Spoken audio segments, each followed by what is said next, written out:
The Boomer Zone podcast is brought to you by two sponsors, one being That Tech Store. Use code Brimstone at checkout for 5% off of all of your purchases. They ship worldwide and they've got a pretty damn cool array of gear that you will love regardless of the platform you pay on. PC, PS4, the whole box and dice, Xbox, accessories, merchandise, even the Nintendo. So please check it out. By doing so, you'll be helping to support Brimstone Live. And our other sponsor is Nerd or Die. Use the link in the description. Nerd or Die is an amazing resource. They've got a YouTube channel, Nerd or Die. Check them out. They've got some of the best guides out there to help you get started as a new streamer or content creator. And on their website, you can shop for alerts, overlays, regardless of the streaming platform you're using. All this stuff here, it is so easy to use. By doing so, you'll be helping to support me, Boydie73. Ladies and gentlemen, welcome to episode 9, I believe we're up to now, guys, of the Boom Zone podcast. I think we've got to think of a new name, or do we just stick with the Boomer Zone podcast? Because how old are you two? Under 100. Under 100. One, I am. I think is Brim younger than me, I believe. Is what, sorry? Good afternoon, good evening. I am 28 years old, believe it or not. And how old are you, Mike? 31. 31. See, I don't know. I'll ask the people who watch and listen what they think, whether we stick with the Boomer Zone podcast or whether we, change it to something else. But yeah, because I was thinking about it the other day. It doesn't really indicate that the podcast is primarily about DayZ, and that's why I was thinking about it. So I'm open to ideas from you two, because you two are regulars now. So yeah, I'm open to ideas on maybe a new name for it. Boydie's Bitches. Boydie's Bitches. Oh, God. You don't want to be called that. Boydie's Bitches of Berezino. Bitches of Berezino. Boydie's Bob. Yeah, that's got a bit of a ring. That's got a bit of a ring to it. Okay, now we have someone in chat with us right now who, Rav, if you type Discord, do you want to quickly jump in, mate, so you can talk about your Survivor Game style event that you're doing? Ooh, I'm listening. Yeah. It's, I'll just wait for him. Just join the general channel, mate. So you say Survivor Games type thing, and then you put Rav's name on it as well, and you have most certainly got pretty much everybody's attention, I would imagine, at this point. Yeah. But I was going to mention Rav in my YouTube video of the week, so I don't want to sound like I'm kissing his ass if he's in. Bada boom, bada bing. I think this might be the first episode of the Boomer Zone where I actually have a YouTube video of the week lined up already. I've actually prepared that for a change. Hey, Rav, how you doing, mate? Hello. What happened there? I got moved into like 20 different rooms. I'm a boomer, mate. I know I could fucking right. I thought about it after I started, and I was like, I could just go right click and move to relevant channel, but no, I just dragged you the old-fashioned way while I scrolled up and down the screen. So it was the way I found out about it was I sent the messages to Rav. I was watching Brian Hicks stream the other day, and the topic of Survivor Games came up. I think I asked him about it. And he basically said, he'd love to see someone do something with it, because it's a terrible shame. We've talked about it before, what happened with Survivor Games, but it's too good of a concept to just ignore it. So I put a tweet out after speaking with Jakub, the new community manager for DayZ. Basically saying, would people like to see it back? And then Rav sends me a DM going, wow. Yeah. I'll let you tell it from there, Rav. Oh, I already had one in the works, you see, so I saw this tweet. And Great to be honest, it minds was think alike. early days, but it didn't take us too long to put together, and we managed to do the first one yesterday.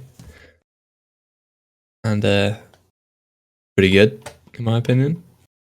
And how did it go? I think it went really well. Like, my biggest worry was like 64 people at the very starting zone was going to cause some server issues. Yep. But the server FPS was fine, so we could probably push it like to 100 easily.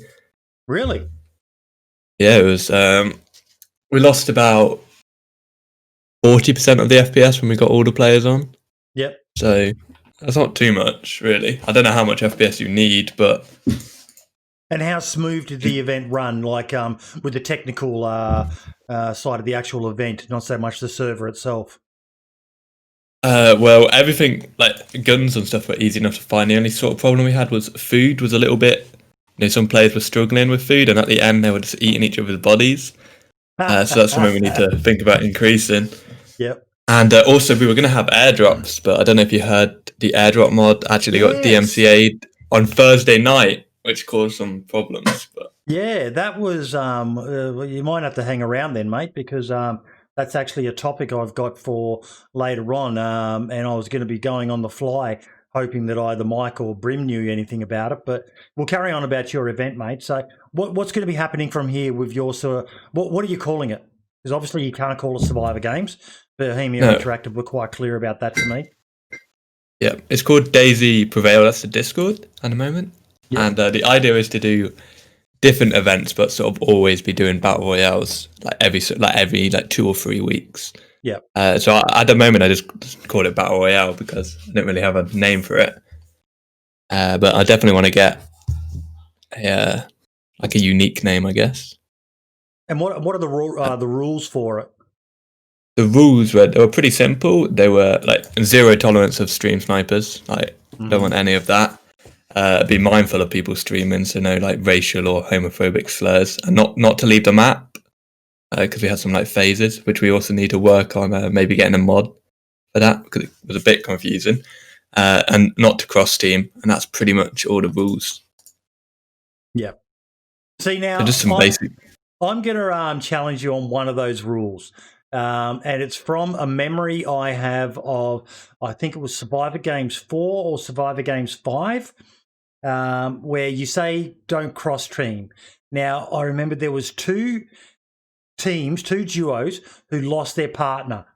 And I remember watching it live as it happened, and 2 solos met up together and they teamed up on the fly. The trust issues between them was fucking hilarious. Absolutely hilarious. It was one of the best moments for me of all the Survivor games I watched, watching these 2 people trying to work out if they could trust each other, and they did. They teamed up and they did quite well. I think they made it to the top 10 after that, but yeah, it was fucking hilarious, man. I can't remember who that was for the life of me. I think it was Dimitri and someone else. Dimitri is Mr. Moon's brother. Right. Well, then maybe I need to look at sort of changing it to you can't be teamed with more than 2 people at once. And then that'll allow people to... Because honestly, I'd love to see something like that happen. I had so much fun just spectating because the amount of like cool little plays people make. Like at the very end, there was people camping in... it was the altar building was the final zone. Yep. And they were getting like wall bangs at each other through doors and stuff, and someone actually died from a wall bang. And that's pretty cool. That is pretty cool. It was, and like watching people's stories because there was this one situation where Josh had sniped a guy, but he never saw his other teammate, and this teammate came back and then revenged his friend by killing Josh's teammate. So there's quite a lot going on. Are you streaming these? Are these an event that people can watch? Yeah, I was streaming it on YouTube just to start with, but I'm thinking about like moving it to Twitch to be a sort of separate thing. I don't know what the DayZ community's like on Twitch. Mike or Brim, do you guys know? It's not a bad community, to be fair. We've got a decent, relatively not decent Twitch, numbers. I mean YouTube. I said. I think it's not. I think it's not too bad on YouTube either. I don't think there's, as far as the amount of people that actually live stream DayZ on YouTube. I think DayZ is more geared towards Twitch in that respect. Yep. But obviously, when it comes to actual, sort of recorded content creation for YouTube videos, then obviously there's a lot more of that on YouTube because it lends itself to it. But I think it's definitely something worth looking into.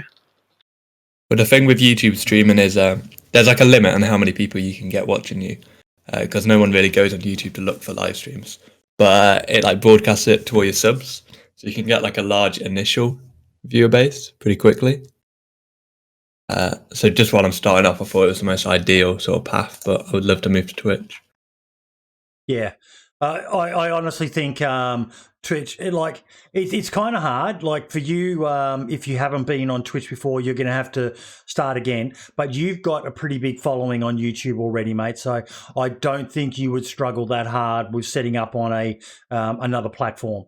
For someone who doesn't have the following that you have, they're going to really struggle to establish themselves. If they're only, 100 or 200 maybe subscribers on YouTube, they're going to struggle a bit unless they've got good mates who can, help them out. Like I had Charlie DayZ who helped me out when I first started, and that was a big plus for me.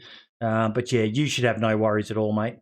And like we've said, the DayZ community on Twitch is very, very strong. There's a lot of people who really enjoy it. I've got at the moment, mate, I've got probably the highest amount of viewers we've had for any of them. 27 people watching the podcast right now, mate. And we just talk about DayZ. If you're going to do an event like Survivor Games, did you ever watch the original Survivor Games yourself, mate? Yeah, I did. I watched the recordings of them. I never watched them live. But, they were fucking insane to watch live, mate. From what I understand, the original ones that Brian Hickson did set records for the amount of concurrent viewers on Twitch. Really? Yeah, and that's why my mind, after seeing Brian stream, and I just the memory started kicking in. And that's why I reached out, because Survivor Games is too good of an event to let die a horrible death like it is at the moment. It's too good to let that happen. And as you saw from what Jakub said to me, make sure you share this stuff with him, because we're going to be talking about him soon. But he seems like a bit of a return to the old of a community manager for DayZ, which is pretty damn good. Right, well, yeah, I'll get in touch with him then, because I think they did see it, because I did actually like one of their posts.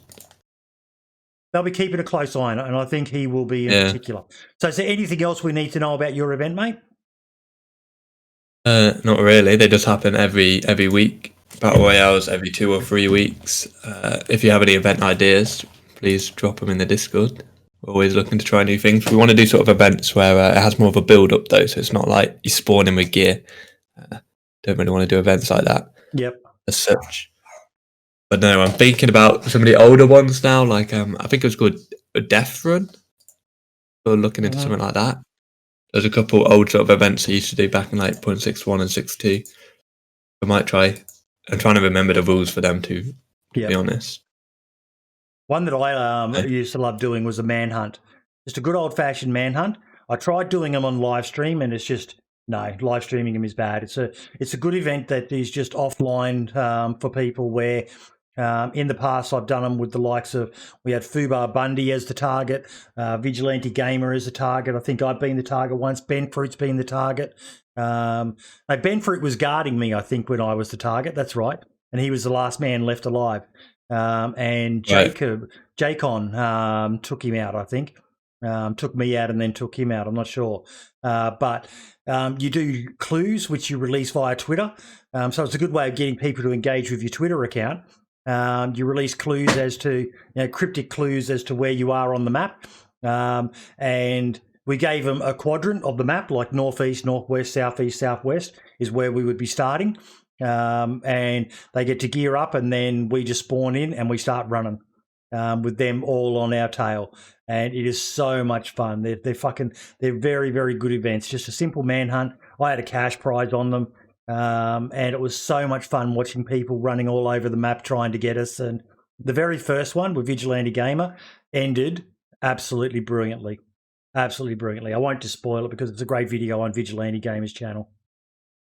Yeah, I've participated in similar things, but it's more of the hunter guy. The guy being hunted is streaming, so sort of like a stream sniper event. Yeah, that's the classic one of it. But we just did a twist on it where we didn't stream, and I tried this one streaming, and it's fun, all fun and games for streaming. But some events are nice to leave just for YouTube and for people. Right. Yeah, but no. While we've got you, mate, you're welcome to hang around as long as you want as well. But so one of the topics I had was the DMCA strike on the airdrop. Now, Michael or Brim, do you guys know anything about it before Rav fills us in? I've seen a very small amount, but not a lot. Yeah, I'm the same. I had a brief look prior to the podcast and just tried to get an idea of what had been going on. But prior to that, I hadn't seen anything, to be honest. So, Rav, there is some info in the DayZ expansion mod Discord as well. A few people were discussing it earlier on and yesterday. So I don't know if it's if there's anything worth looking into in there, because a few people said that they have some ideas. It's one of the guys, I think it's one of the guys who's helping with the expansion, created one of the mods, or helped create one of the mods, and then gave it to someone else to run, essentially, or something along them lines. So I don't know if they've got a better idea. What do you know, Rav? Well, I've got a screenshot that someone sent me from Dutch. I guess he's got something to do with the making of it. So it says, so Steam is giving us a Steam CMD, don't know what that is, and wants us to update our 70 mods on our server using this shit. Wait, hang on, maybe this is the wrong thing. Wait.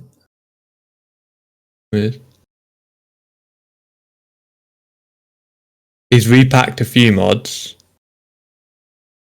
It's something to do with, I don't think Airdrop Upgraded was the original Airdrop mod, was it? No, I don't think it was. I think that might be the problem. It says, I put all the information about mod, author, creators, links and licenses and everything, and he still got taken down. That's all I know. I don't know too much about it, to be honest. All I know is it messed my server up. It messed a lot of servers up. Yeah. A lot of servers were running the airdrop mod, like even DayZ Down Under and the Greens Beans server that I've been working with a couple of fellas on, that we were running it, because it's just one of those cool little things to have that gives people a sense of purpose, something that can make players converge and all the rest of it. And then all of a sudden, bam, it's gone. And one of the things I was worried about was, I know the leather tanning mod went down earlier this week as well. I haven't heard about that. But is this a common thing that occurs? People, because I heard it's a false copyright claim. They're always fighting on the workshop, aren't they? Always like DMCAing each other.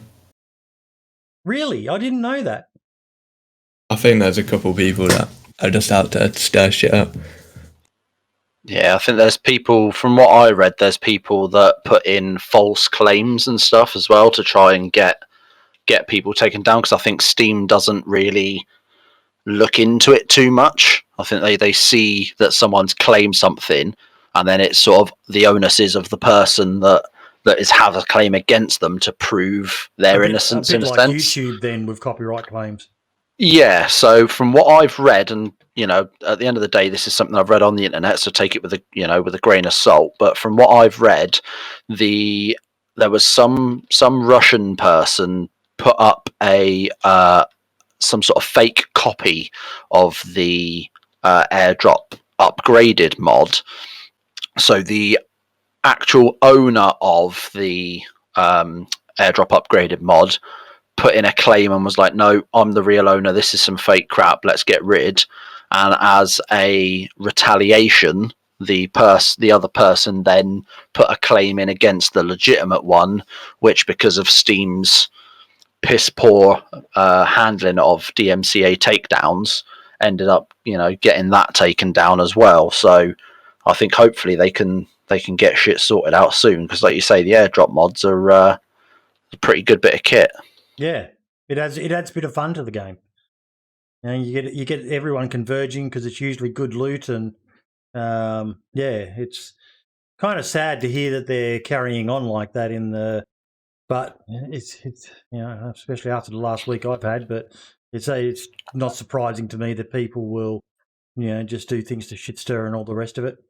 Speaking of shit stirrers, Vanguard. Hello. Do you see my little You like my little segue there, mate? No, that was very smooth. I was just speaking to my lawyer, that was all, just to clarify a few things, see if I could be on here or not. Because your last week has been pretty touch and go. So, guys, this is Vanguard. Him and I go back fucking 5-6 years. Vanguard. It would have been from 2014, I would say. Yeah, 2014. We met through DayZ. It's one of these friendships that have been forged through this game that we all love and hate. And Vanguard's one of the OGs of the Australian DayZ community. I found him through VigilanteGamer's channel. When I found this game DayZ and I knew I loved it and had to play it, and then started playing it and started looking in to see what was going on in the Australian scene. And I found these two guys who were, I don't know whether they were the ones actually organising them. I think you were, Vanguard, and you were reaching out to Vig because he had connections with other clans and that. And they were doing events, Protect the Scientist and Clan Wars. And I was just blown away by the things you could do in this game. They were making their own battles with no rules set by the game other than what was possible to happen in the game. And it blew my fucking mind. Yeah, I guess back then as well, there was no help server-wise, so everything had to be done organically as well. So. Fuck yeah. If any of you guys did events back in those days, they were a prick to fucking organise. You spend a whole week just gearing up for an event and hoping to God you didn't die. Especially when they had the broken step glitch. Yeah. But okay. The next topic that we are going to be talking about tonight is the new community manager for DayZ, Brim. Yes, sir. You were the one who posted this. I was. Okay, I'll take credit then.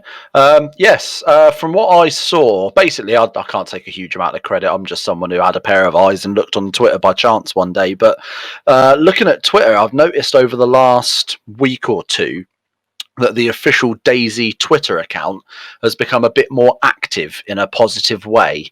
For anything from just actually answering questions all the way to actually physically having good banter with the community, which is obviously something that we've been lacking for a fair while. So I think it's, from what I can see and from what everyone else seems to be posting, that it's a fella by the name of Jakub, who on Twitter said he's only been working for Bohemia for about 3 weeks at this point, and he seems to be the main one that's doing the posting. And he's actually, I think it comes up to one of the things you've shared, Boydie, as well, where obviously Ariana, who I'm sure a lot of us know there as well, has posted her first ever YouTube video, which I have watched and I highly recommend everyone else to do, because it's a fucking great video. For a first YouTube video as well, the editing on that is actually really, really good. Yeah. But the actual official DayZ Twitter account actually posted it as well and said, like, here's Ariana's video, you guys should go and check it out.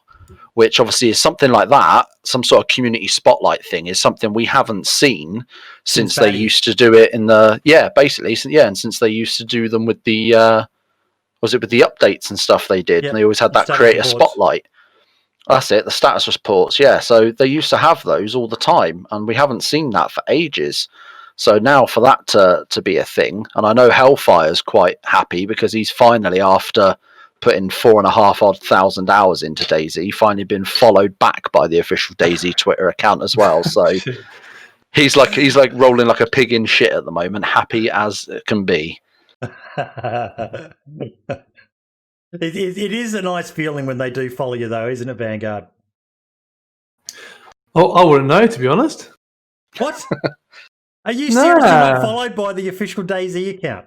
No, I remember when we saw Hicks at PAX, I followed him and then unfollowed him, and he picked up on that. So I refollowed, but no, I've never been, even as Team Live Action, we never got directly followed by anyone. Holy shit! I'm stunned by that because he was a fan of yours. I'm surprised he never got the official account to follow you, because you were very big in the Australian DayZ scene back in like 2014 and that. Yeah, but so was Pepsi as well, and they've been there from day dot, really, at the same time as us, and they're still going. The amount of money they would have poured into servers and events, they kind of really deserved a bit more spotlight on them as well, I guess. But being in Australia, being so small compared to Europe and the US, it's easy to get missed out. I still subscribe to the Pipsi servers, man.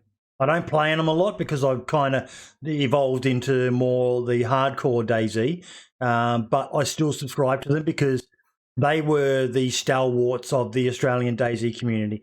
You know, pretty much anyone who was anyone in Australian DayZ played on Pipsi servers. Yeah, for sure.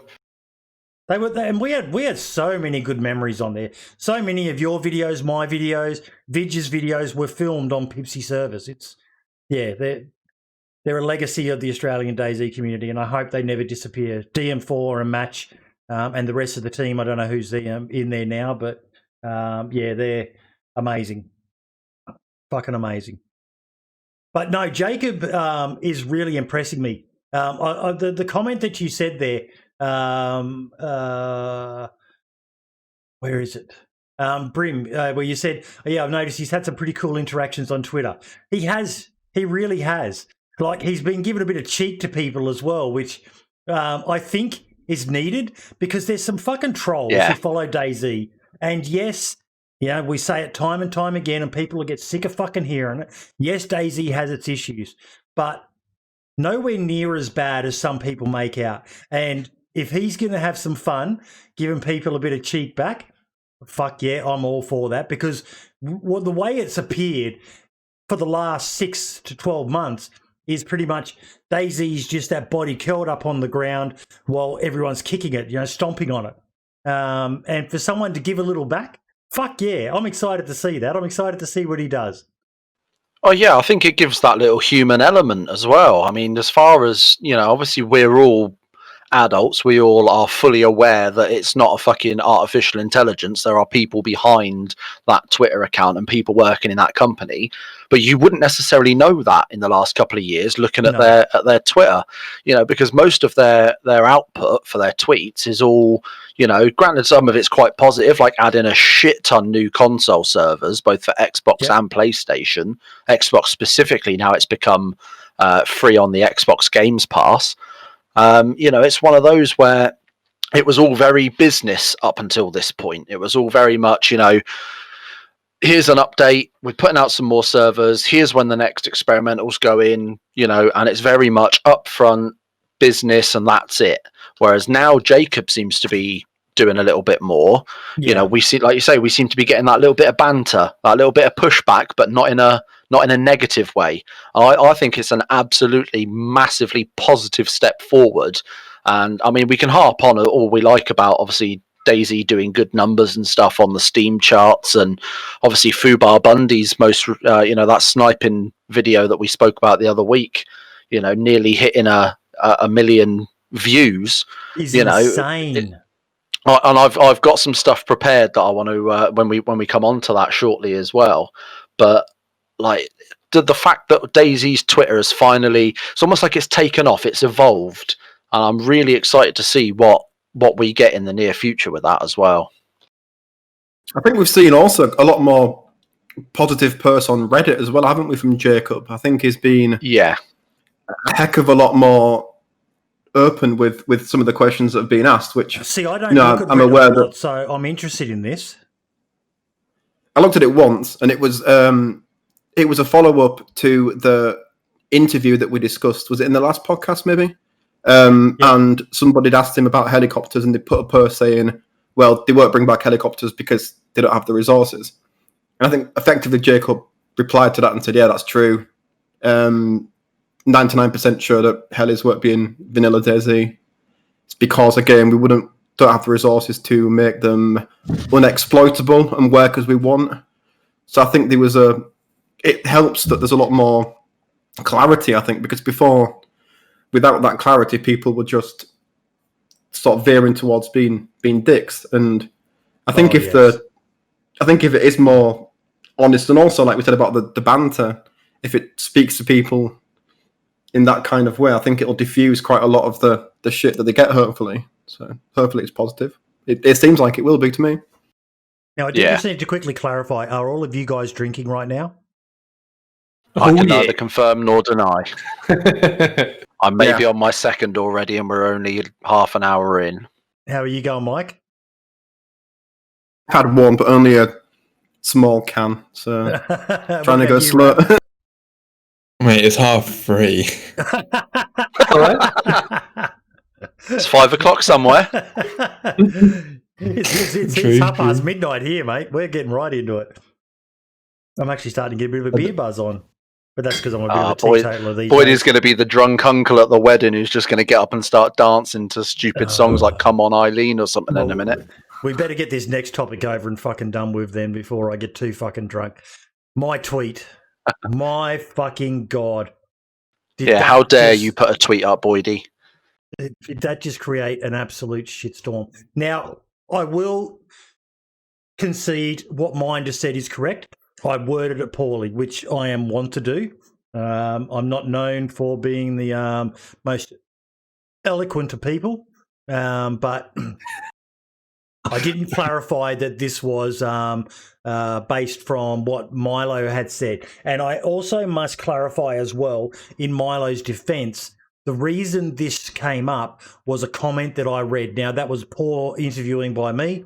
I shouldn't have read that comment. It was not one that was ever going to end well, and I'm definitely going to learn from that in the future. But regardless of that, Milo said that he can tell from his experience doing it himself that he reckons more people are doing it themselves. And I asked people, what are your thoughts on this?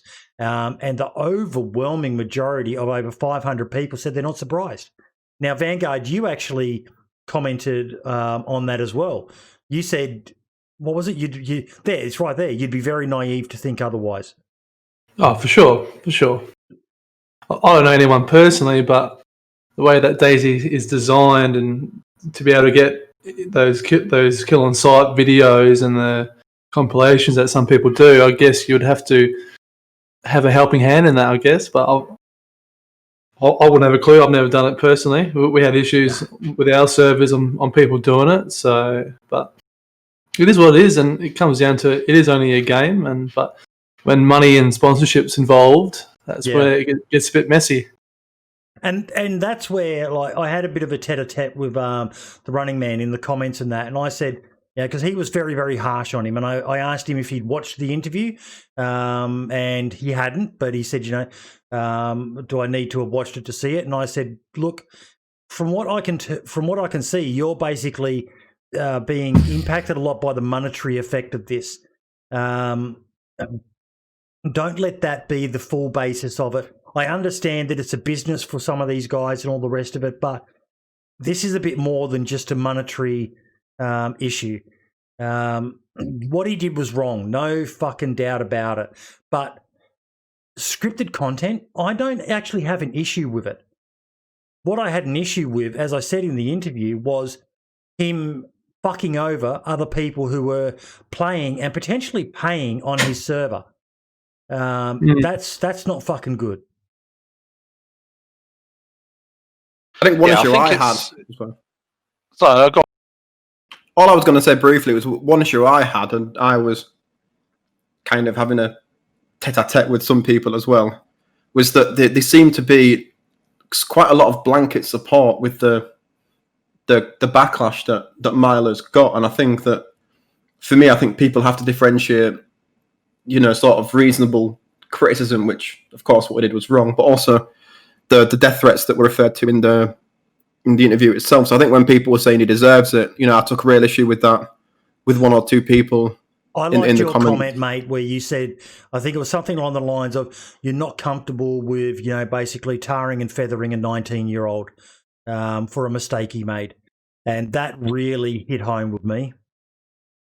Yeah, like I said, I'm not got nothing against saying it was wrong and that he's a dick or whatever. But I think when people were resorting to, threats and the dox threats and things, and when people that are quite influential in the community were hopping in the comments and saying that it's deserving of the backlash without caveating that in some way, I felt that was a dick move, really. Yeah. Now, you were going to say something, Brim? Yeah, so I agree with what Mike said. Like I say, it's at the end of the day, we're all in agreement that what Milo did was fucking shit. Simple as that. Yeah. I don't know for certain, one way or another, how much of what he said in your Spotlight interview was true when it comes to totally things like death threats and things. Because at the end of the day, we've not seen any proof, but context matters. And at the end of the day, like you said, like Mike said, I think, like you said there, Boydie, Mike put up a very good point. Don't feel comfortable tarring and feathering a 19-year-old lad for making a shit mistake.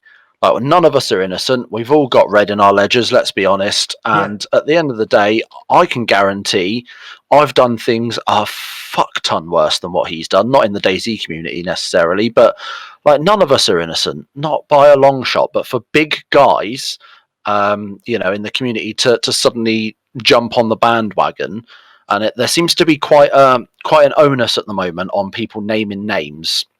And I'm probably going to get shot in the face for this, but the three that stand out for me were Running Man's, Toprek, and Minder. And I have an almost infinite amount of respect for all three of those people as content creators. Same. But like you said, I disagree with you, Boydie, with all due respect, when you said earlier about you read out that comment. I watched the interview from start to finish, no pauses, nothing. And all you did was you read out a comment that someone else had left on a previous video you had uploaded asking for people to pose questions, which is absolutely fair enough. I think it was a brilliant way of doing it. And in my opinion, and now you're here, obviously you can feel free to correct me if I'm mistaken, but I think personally, in the way I took it, was the reason you didn't name the names that commenter had left was because it wouldn't have helped. There was no proof. No. And without proof, there's you're exactly point. Right. You're exactly right. There's no point in putting people on blast and saying, person A, you do this, you do that, you're bad. Because as soon as you do that, they're going to say, well, where's your proof? And then you're going to go, well, I don't have any. I'm just going to sit here with my thumb up my arse and hope for the best.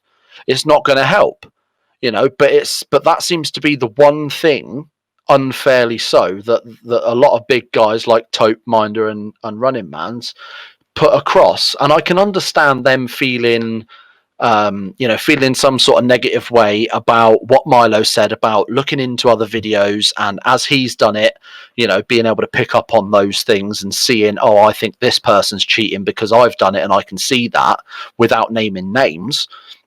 I get that, and I think Milo should absolutely see if he can get some sort of proof and back up his claims. If you can't back it up, don't say it. Simple as that. But the way they all suddenly got because he didn't name any names, it seemed like a lot of people, not just those top three guys, but a lot of guys, maybe those who don't even who aren't even content creators, suddenly took it upon themselves to get offended by words that weren't directly aimed at them, which I don't understand. And I think it was in your stream last night, Boydie, I saw someone mention something about it. And they said they made a really good point, saying offence can only be taken, not given. And it seems like a lot of people, suddenly as soon as this popped up, were like, I take offence at that, even though it had essentially nothing to do with them in a direct sense. I think I replied to someone and I said, look, if it had been me, like, this is what I believe I would have done, whether I did do. We all know what I'm like on Twitter. But Lax, just jump into a general chat, mate, and I'll move you down. Laxhawthorn's going to join us as well. Yes. I just would have said, never done it, never would. And I think I added, and fuck that guy. If that's how you feel about him, fuck that guy. That's all I would have said. But yeah, I was a bit shocked, but I understand why they were, because I worded it poorly, but it is what it is. And Rav, what do you see? One of the things that I get from this is everyone's jumping up and down. There's two aspects to what he did. One, the cheating. Two, the scripting. I've got no issue with scripting. Like you do you could say, you do scripted videos with your Mythbusters ones, which I fucking love. You know I love them because I'm always commenting on them. Right. But what do you think of it all? Like you said, I have a massive problem with him God moding against existing, just standard players. That's wrong, obviously. About the scripting, like, I don't know, because obviously I can see why a lot of content creators are pissed off, because like getting like a really good story like you would get from scripting a video would probably take a week of playing, let's say. But that's not really an issue. It's just the fact that he's god moded or like spawning in gear. Yes, spawning in gear as well is a bit cheeky, but it doesn't affect anyone really. It's just a god mode, and I have a huge problem with. Yeah. But I can definitely see why other people are mad, because some people put hours and hours and hours into just trying to get a perfect video. Like if they die, then it's all ruined. But obviously he can't die. I wonder, like, who's the king of DayZ? Frankie. Yeah. No one will ever. No one that I can see is ever going to get near it. Lax, just jump into one of the general channels, mate. Just type Discord, ! Discord in chat, and you'll be able to get a link to the channel, and then just join a general channel, and I'll move you into the podcast one. But yeah, and Frankie was famous for scripting. People enjoy a good story, and DayZ is one of the few games out there that enables you to create a story and do almost whatever you want in the game. So, it seems like at the moment there's almost a meta of everyone wants to be doing truly organic, normal videos that are happening live on stream and all the rest of it. And there's almost like, because we all know the stories about Frankie and bunny hopping and God knows what else. There's almost like it's bad to do a scripted video, but I disagree. If you can tell a good story, fucking go for it. Yeah. Yeah. And if it's like obvious that it's scripted, I think that helps your case, rather like Frankie's original videos and even Milo's original videos were like a bit on the edge. Is it scripted or is it not? Then I guess that you kind of like sell a lie as well. Yep. I don't know, if you don't say it's scripted and people think that's actually what the game is like, it might. That's a big point. Misleading. That's a big point. In that you need to be clear on where you're going with the video. Like I know in his video he had that thing where he shot the grenade on the vest and it exploded, and you just done a video debunking that's actually something that could occur in the game. Right. That just seems a bit weird to me. Like, why would you even try and sell a false? I don't know. I think the only thing you can really or the only thing I can think to sort of liken it to, if you like, is professional wrestling. So yeah. I'm going to, if anybody in the wrestling community sees what I'm about, or hears what I'm about to say, I'm going to get fucking shot.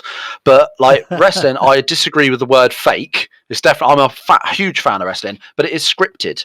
And at the end of the day, it's all in the name of entertainment. And I think that's the same thing with, with a lot of or some at least DayZ content in YouTube videos, is that it's scripted. And I think that's fine, because if you look at companies like the WWE, obviously the biggest pro wrestling organization in the world, they are literally I'm pretty sure at this point, although I might be wrong, $1 billion company. I mean, at one point, Vince McMahon was a billionaire.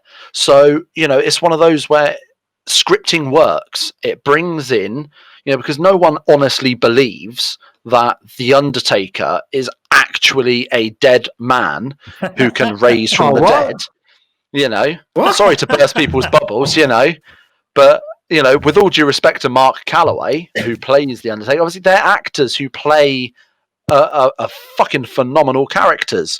And I think it's a similar sense with a lot of YouTube content. You know, by all means, that works. You cannot deny that scripting content works. And I think some people, and this is a term that's used in wrestling quite a lot, is suspending your belief. You know, you suspend your belief. You know, you got to remember back in the 90s and the early 2000s, everyone genuinely believed everything they saw on WWE TV. You know, if you saw someone dressed up in the gobbledygooker's fucking outfit, you were like, that's a genuine chicken in the middle of that wrestling ring. Like, that is a fucking 6 foot, 400-pound chicken in the middle of that ring that's about to fuck someone up. And it's, you know, you believe it. And like, if you're scripting it, that's absolutely fine. Because at the end of the day, you're creating content for people to sit and enjoy. Whether you script it or not, whether you make it obvious that it's scripted or not, people can still watch that and have the common sense to go, well, I know this isn't real. However, I can see the value in this content and I can enjoy it nonetheless. But I think so many people just want to be like, nope, this is fake. It's a load of crap. I don't want nothing to do with it. Everything has to be real and down to earth. And I think that's an issue. I think people need to take that step back and just enjoy things for what they are. Lax, how you doing, buddy?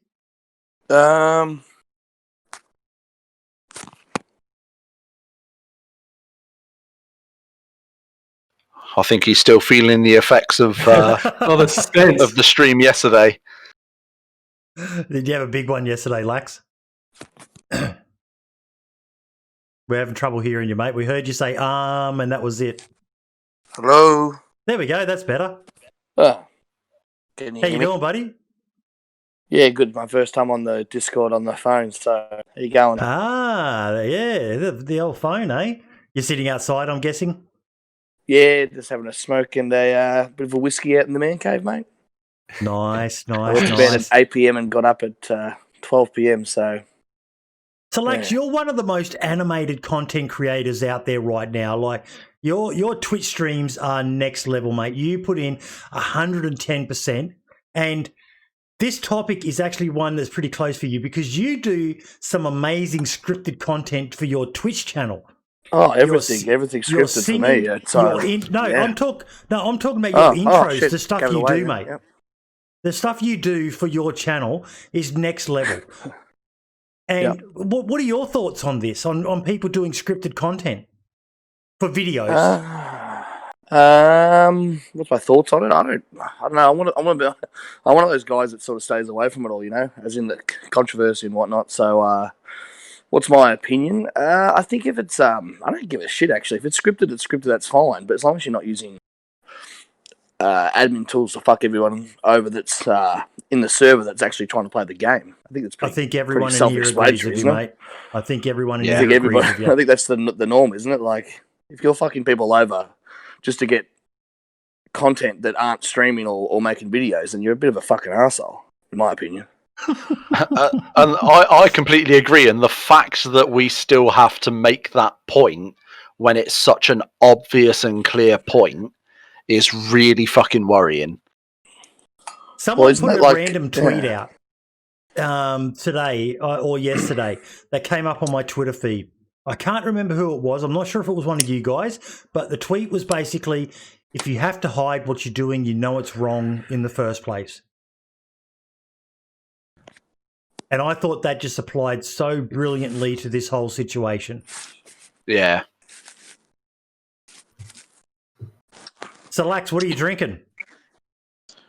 Is that okay? I've just put on speaker. Does that not interfere with anything? No, that sounds better, actually.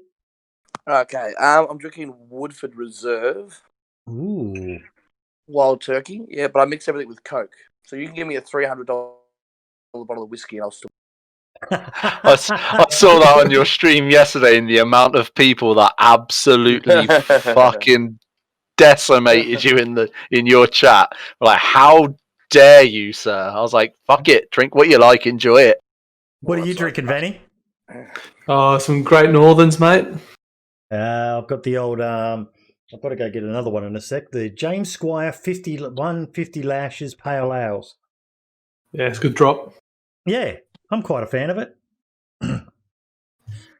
I think we've pretty much flogged that horse to the point. Now, Namalsk. Anyone here actually play the Namalsk map? Yeah, I did. Okay. So Adam Franku or Sumrak replied to a tweet question about Namalsk. This was from Erno. Will it have any stalker models? And he said no, while old Namalsk use some, they are simply way too complex for Armour DayZ, and thus a lot of work was required on collision side of things, which I've decided rather to investing in making my own. I think I've quite nailed the stalker style with my own though, so worry not. Does that mean anything to you? Because I read that and I was like, what the fuck is he talking about? There used to be like these bloodsuckers on the mouse. Yep. From the Stalker game, I think. Which were just like these overpowered zombies. I remember he said in the interview with me that they were gone. But with the Stalker models, was there buildings or was it just that? I don't think there was buildings. Okay. I honestly haven't played it in like 6 years. So we're going way back here, but no, I remember the zombies.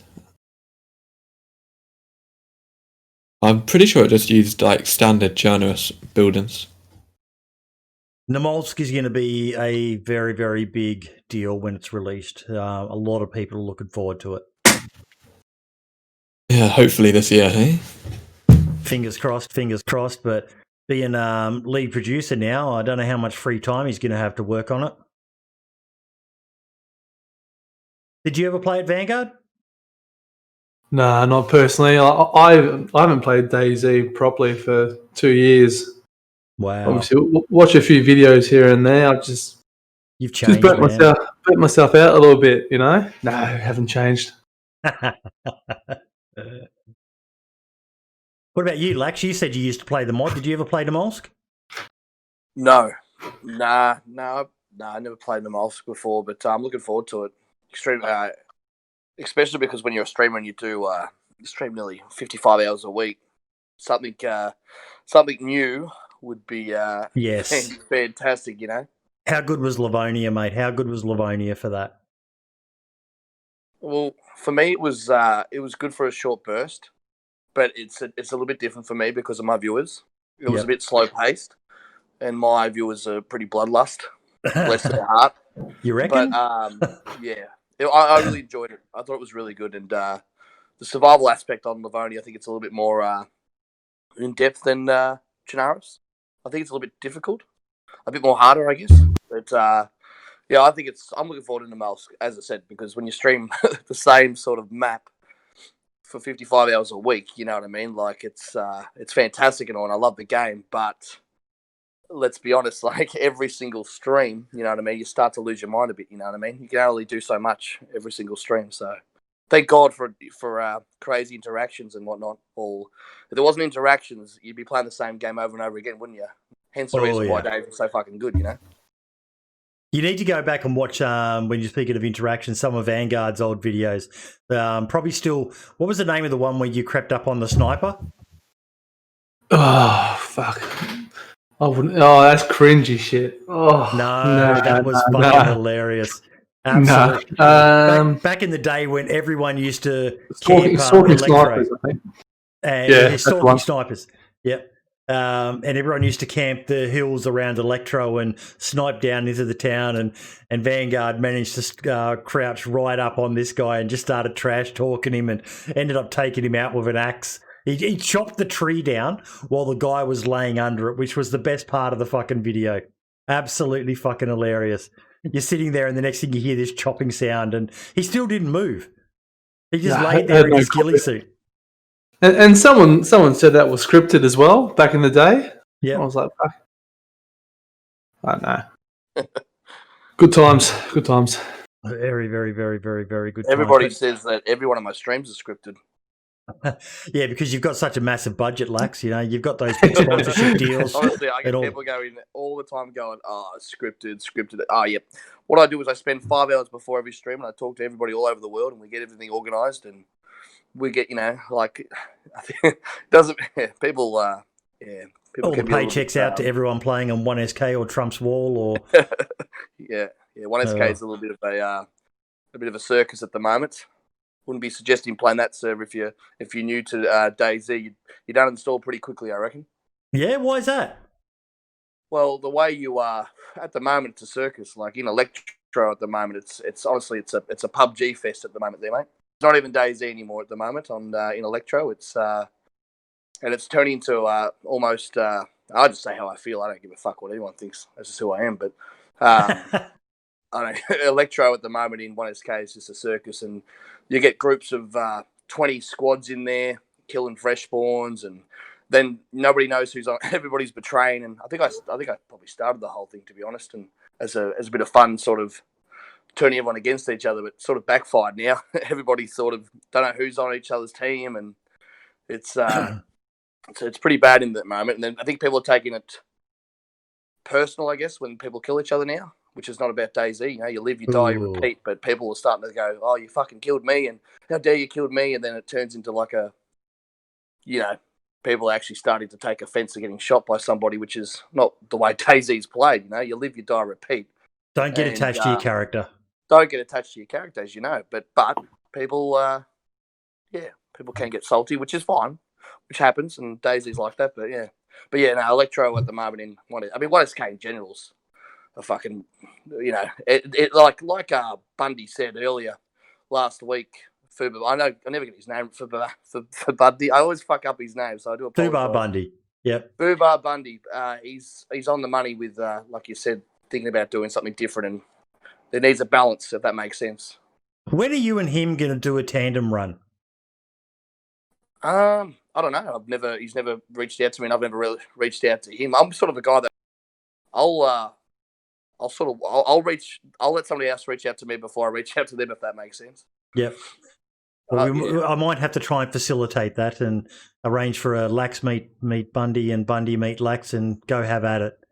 Cause chaos. It'd be a good romance, I reckon. Video. It would be. I mean, like, I don't think you'd be replacing Alan anytime. But I'm certain that you could be a bit on the side for Bundy with his chaos, and yeah. Can you imagine all three? Bundy, Lax, and Alan in one video. Add Jesus. Benford, add Uncle Ray, add Mr. OG. That would just be. I don't know if I could watch it. The autism would be so strong in that fucking video. Those six just going to town. Like, Lax, that video, that clip of you and OG when you shot him in the tents, that is one of the funniest moments of DayZ I've seen in quite some time. I think my can you hear me right now? Mm-hmm. You can? Yep. Yeah, loud and clear, mate. I'm not very good at this Discord thing, mate. I'm not very good at technology.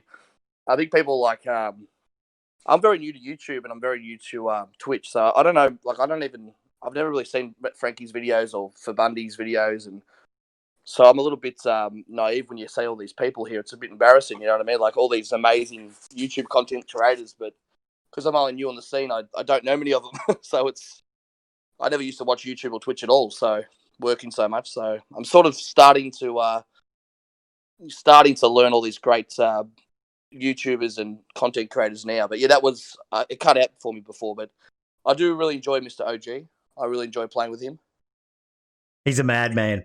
That video with Taupe, the megaphone in Zelenogorsk, is one of probably the funniest clip I've ever seen of DayZ. If you haven't seen it, I think it was in the very first DayZ Plays video I did. Oh my God, it was just, I almost wet myself laughing. Absolute gold. OG is an absolute character.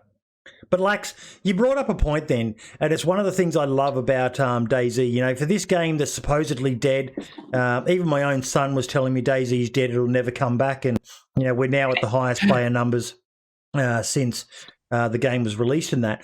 But there's so many new content creators coming out, and they're killing it. They're absolutely killing it. Like, Rav, how long have you been doing videos for? Probably for like a year. Yep. And what are you on subscriber-wise now? 24, I think. 23. 23.5. I love the way he says that, 23.5. Yeah. No, that's thousand. fantastic. Thousand. And then I'm going to jump a couple of points here, but we've got bloody Bundy having his latest video, 800 and how many thousand was it, Brim? I'm just double checking now. I think it was like 830 something, 835, 837, somewhere in that general vicinity, if you please. That's there you insane. go. That is insane numbers for a DayZ video. Yeah, that is crazy. And like I said, I actually have a couple of bits to put in for that as well. If you bear with me 2 seconds, I'm going to share a couple of pictures to the podcast agenda channel there, so you can whip them up on your stream, Boydie. But it's basically just making mention of the 3 content creators that I mentioned earlier with Tote Minder and Running Man's. And they're sort of obviously being 3 of the absolute best in, that are out there. Yep. Their video numbers, to put into context what Fubar's video's done.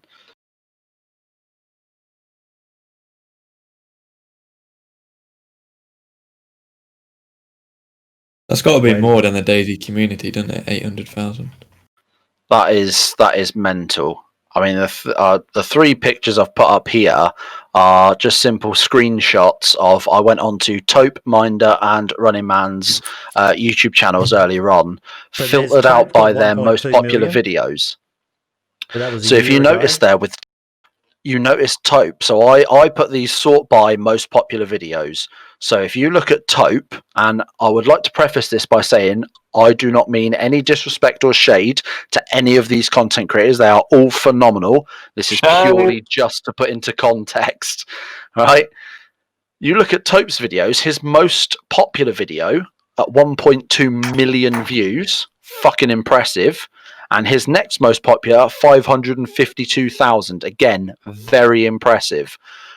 But you got to look at that and think, with the amount of views that these people's videos are getting, and FubarBundy is up there in the 800,000+ category. Yeah. When we're talking about Toprek, we're talking about Minder, and we're talking about the Running Mans, 3 of the absolute best content creators to ever grace the DayZ landscape, and Fubar has put out a video that's now on over 800,000 views. That, to put into context, that's fucking impressive. Yeah.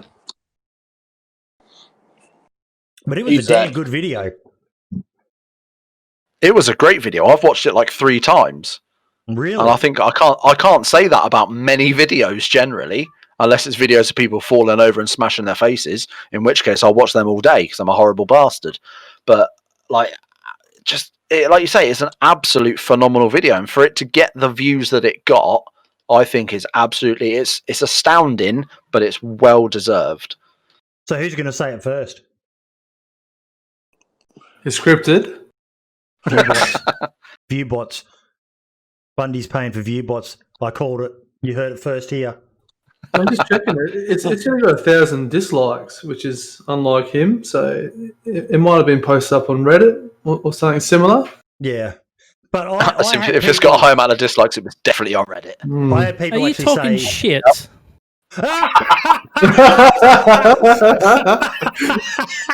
This guy. Please. Oh, Vanny's here? God. I was sitting there. I was hoping he was listening to the podcast. I love you, Vanny. Oh, Bundy, you could not have timed that better, mate. Welcome. How you doing? Oh, what's going on, fellas? Heard my name. My ears were pricking. I'm literally about to wet myself laughing, mate. My 2 beers are on their way back out. I was just about to say FubarBundy was overrated too. And I was The spine was tingling. I come in to put a stop to that shit. Bundy, has this blown you away, mate? Hang on, you might have to refresh me of the conversation because I was deep in thought watching something. Your video over 800,000 views, mate. Yeah, it's pretty nice, pretty nice.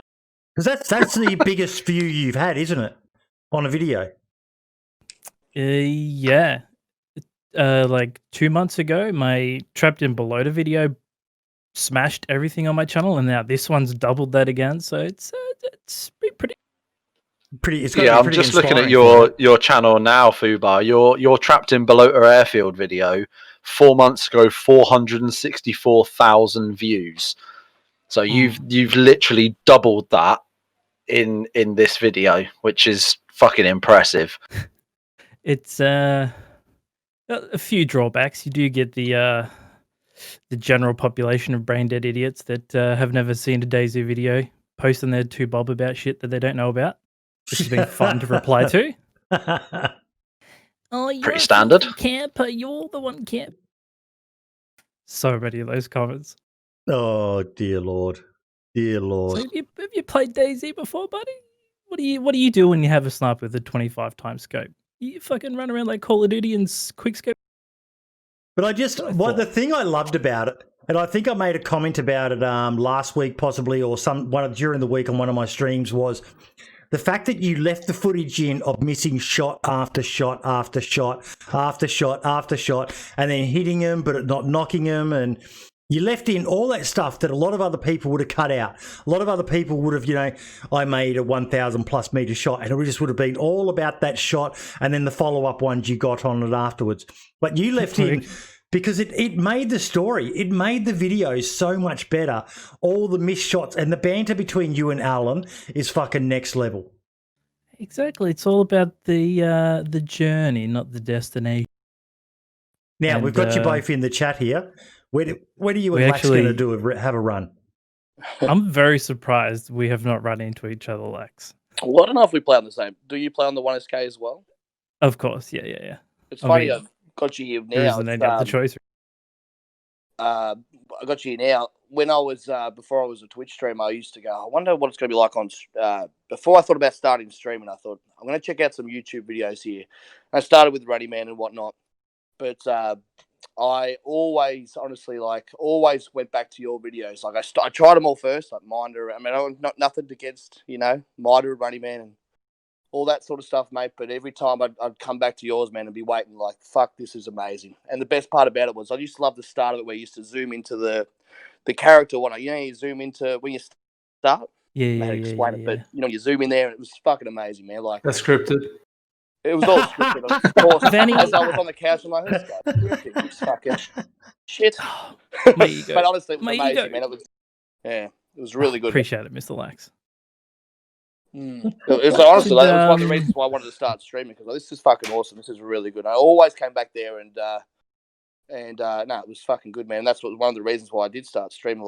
And Ben as well. Young Ben was starting as well, and I think he was about a year into it. I think he was a year into it before I started, and I thought, well, when you start streaming, you don't think anything's going to happen. But no, I learned from the greats, man. I was watching out of all the videos, I think I was always majority waiting for yours. That's for sure. Absolutely fucking amazing, man.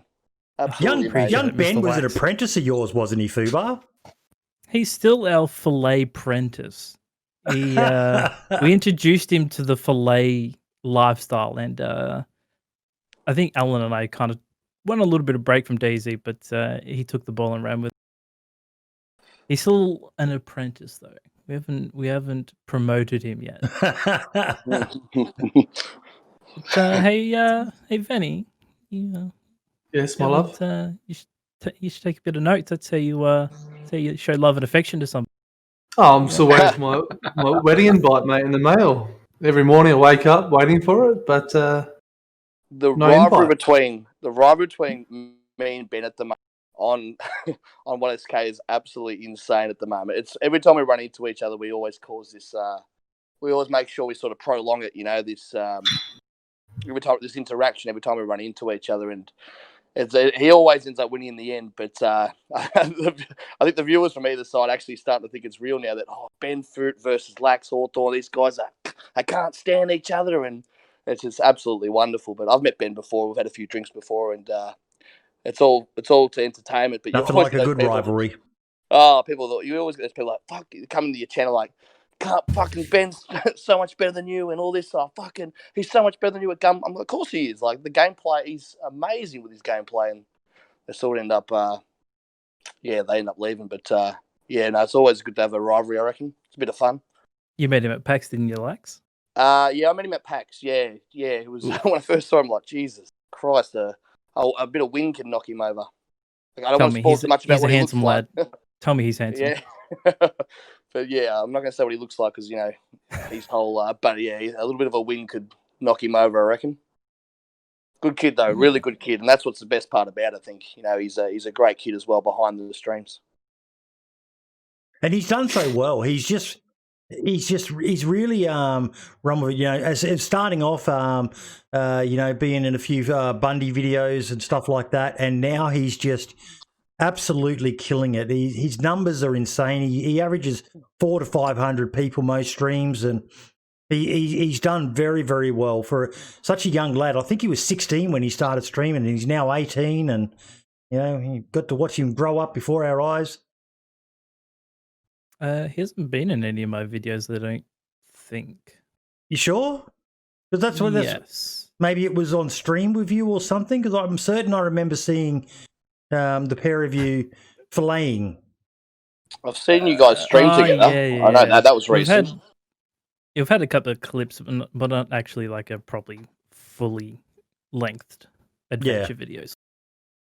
I remember the first time I met him. I was having a bit of an off day. I wasn't super energetic, and this dude comes out of nowhere in Electro in the fire station, wallops me in the back of the head, and starts mouthing off to me like I'd never heard before. Who the fuck is this guy? So I perked up a little bit, and then we just became best friends. You got to love this game for the people you meet, the memories you make, and I don't know about you guys, but when I'm running around the map and you see certain locations and you go, I remember when this happened, and I remember what happened here, and I remember what happened there. Like every time I go to Balota, I always remember the time I found you trying to fucking stalk me, Bundy. Oh, that was great. That was awkward. Very, very awkward. I was geared to fuck and you had absolutely nothing. And I just see you crouching and I'm like, what are you doing? And you're like, this is awkward. Like, is that you, Bundy? Maybe. Oh, I was planning to take all your shit and then I heard your voice. That's fucking awesome. That's one of the things I love about DayZ, the friendships you make. But back to the point, when are you two going to do a run together? We need to see it. We need to see a Lax and Bundy run. I know you're not a fan of streaming, Bundy, but maybe you jump on for a night with Lax and show him your ways of chaos and fillets.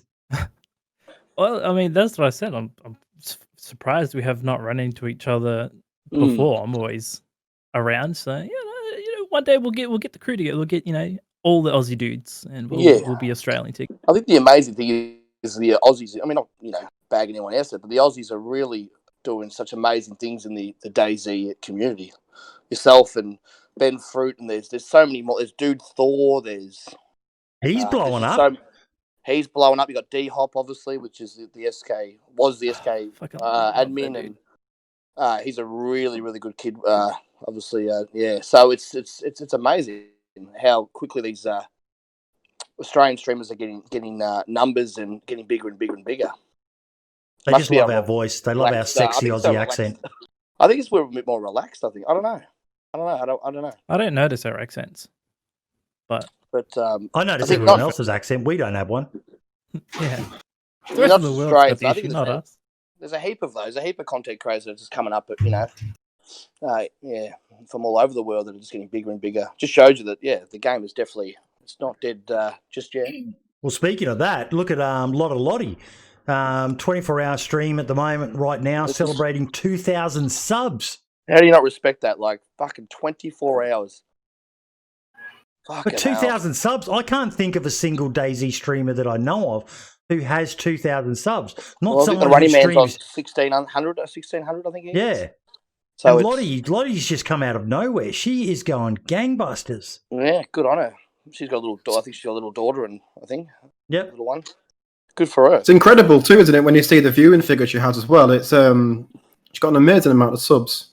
Yeah, when you take that into account, it's been a huge, over 200 views at most times as well. Like she's doing really gangbusters, which is fucking amazing.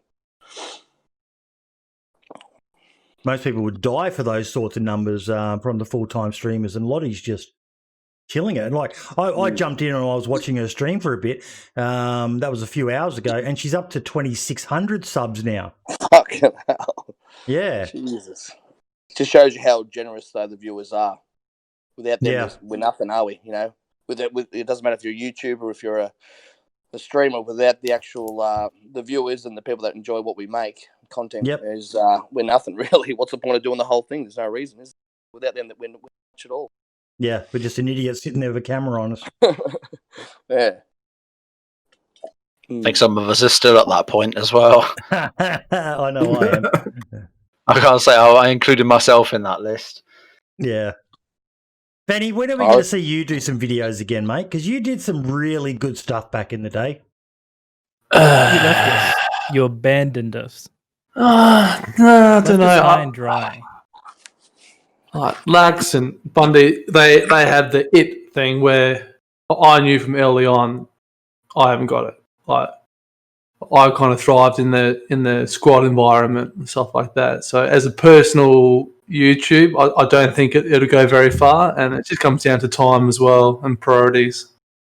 So yeah, that's the hard part. How dare you? Yeah, how dare you talk about my friend like that? But I've installed DayZ again. I might have a little tinkle, but I'm playing, Call of Duty and stuff like that, and they make shit videos, so there's no point even doing anything with that. So, but you do. If you're not, you need to follow Vanny on Twitter at Vanguard AU_. He'll from time to time he'll post little 1 to 2 minute clips of him generally utterly humiliating squads or other players in PUBG, or now it's Call of Duty Warzone, and they're quite comical because you are one of the nastiest fucking people I know when it comes to trolling people. You fucking love it. Like Bundy, you can do some good level trolling, but Vanguard's is just mean. Yours is funny. Vanguard's just mean what he does to people. And that's what he does. It's amazing. I never enjoy the survival aspects of it. I knew people were spending 4 or 5 hours getting their gear together, and if I could fuck up their day and turn their screen black so they could see their reflection and think, what have I wasted these 4 hours on? That's why I played for those moments, just to fuck with people. To ruin somebody. Exactly. That's fucked up. I know it's fucked up. That's kind of fucked up right there. And this is a guy I call one of my closest friends in the DayZ community. I took a lot of pride back in the day shitting on those TLA admins. Please, Bundy boy. Pepsi would restarts, everyone would migrate to TLA. Yep, I know where they came from. Let's go fuck them up. Those first couple of years were insane. Like we had to change our TeamSpeak from hide who was in channel, because we used to have other clans jump into the TeamSpeak and check out our channels and go, they've got 6 in this one, 8 in this one, so then they could tell how many people were on the server. But nah, fun times. But I might start up again. Back in the days of TeamSpeak.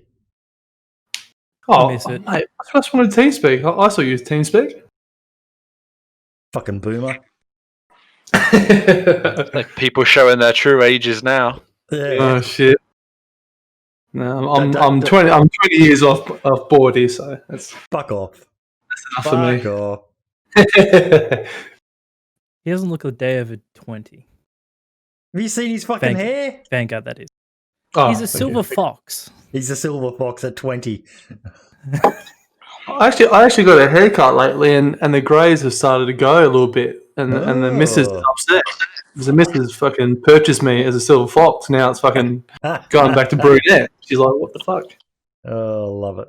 Love it. I've got no horse in this race. I fucking started going bold about 10 years ago, and I'm only 28, so I've definitely got no fucking horse in this race. What were you going to say, Lex? As a DayZ will make you go bald sometimes. Oh yeah. Put up with. Oh, it's a love-hate relationship. That's why I have to wear a hat when I'm streaming. Otherwise, my green screen goes all fucked up because of the shine on the top of my head. I would suggest getting a wig, but that's fucking. Yeah, I wouldn't be doing that. That's for sure. You don't wear a wig, Lax. No, not at all. Not at all. No, not at all. That's all. That's natural. a legitimate sexy bit of the thing is, haircut. people actually think I'm bald, so I don't really need to wear it. But that's the I'm not actually bald, so but, probably should take it off. But this is one of the things that I did. I have to ask, mate, is it hard staying in character for your streams? It's not. I'm not really in character though. That's sort of who I am. Like, what do you mean the craziness? I guess the craziness. Yeah. I don't know. I've always people say you're in character. Well, I don't know. I mean, you obviously you have to. I don't know. I'll just have fun. I think I don't really think of too much, to be honest. That's why I stay out of controversy and all that. So I just do my thing and. Like I've had the week from fucking hell.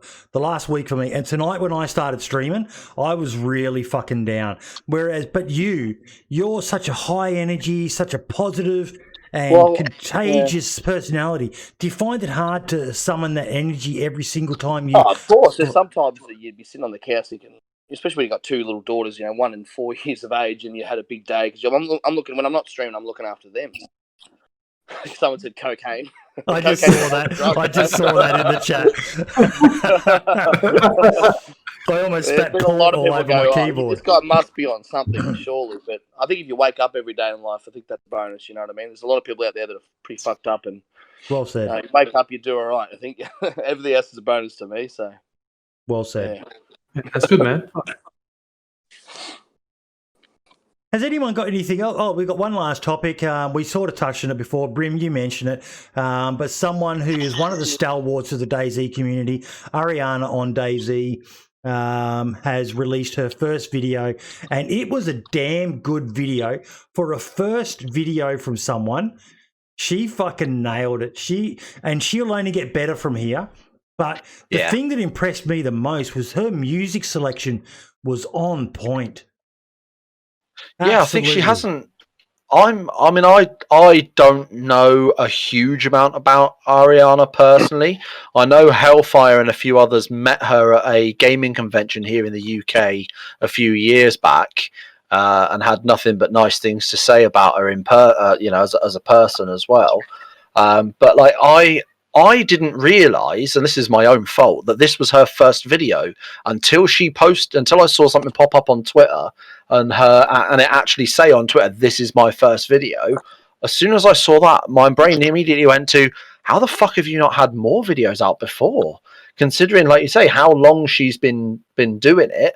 And how she's been, essentially up there with some of the best for so long, and such a recognizable name in the community. How this is her first video, is a surprise. But like you say, for a first video, it is a really good video, and obviously made all the better for obviously having Mr. OG in it, especially when he takes a snipe to the face. But it's just one of those where you think this is almost like it's come out of nowhere, and we're all better off for it. I did say to her one thing was she should have left the logo coming in until after the end bit happened. I won't say what happened. I don't want to ruin it for anyone else. But it kind of, and I'm bad for this myself, with my song that I play at the end of it, that you can live here, you can die. Yeah, that puts me to sleep. But yeah. Sorry, someone just gifted 5 subs in my channel. Thank you, whoever that was. But nice. Yeah. Anonymous gifter. But I said that was the only issue I had with the video. It was fucking amazing. She was on fire as well. She was absolutely killing it. And let's face it, having OG in your video, it's going to be a fun video because he's like you, Lax. He's just that high energy persona, and that's why I loved that video of the two of you. Yeah, I enjoyed playing with OG. Yeah, you need to do more of it. I played with Minder before, but I get really, really fucking nervous, man. Like I'm always been like that. Like if I play with another big, I'm not a big streamer, but if I play with a streamer like Mr. OG or whatnot, yeah, I get really fucking nervous and I'm not myself. And I played with Minor once and I was shaking, man. I was shaking, thinking, man, I've watched this guy's videos before and I'm fucking really nervous. And that'd be the same with you, Bundy. If I was playing with you, man, I just get really fucking nervous. Yep, horrible. Absolutely. I can't play with you, Bundy. I can't think. I can't. I just don't say anything stupid because I always say something stupid. But yeah, no, I just can't be myself, and that's usually why I sort of play by myself. And I can't play with you, Bundy, because I always feel like I'm pulling you down. I've played with you once, and you've just got this natural vibe in your videos. And I've played with you once, and I felt fucking terrible afterwards because I felt like I just destroyed the vibe of what you do when you're going. You know, someone like Alan, Lax, I think you would be perfectly fine with Bundy. Vanguard, you would be fine with him as well. But with Bundy, like with Bundy, yeah. But me. No, I don't gel with someone like you, mate. I'm not crazy. I'm not fucking full of antics. I can't PvP like you guys. I'm the, do you need me to go light a fire? Do you need me to show you how to do it with a stone knife and carve the bark and combine it to make a fire drill? And I can do the survival-y shit, but when it comes to the fun shit, no, you don't. The only fun shit that happens on my stream is when these fuckers scare the shit out of me with a donation. That's the only fun shit.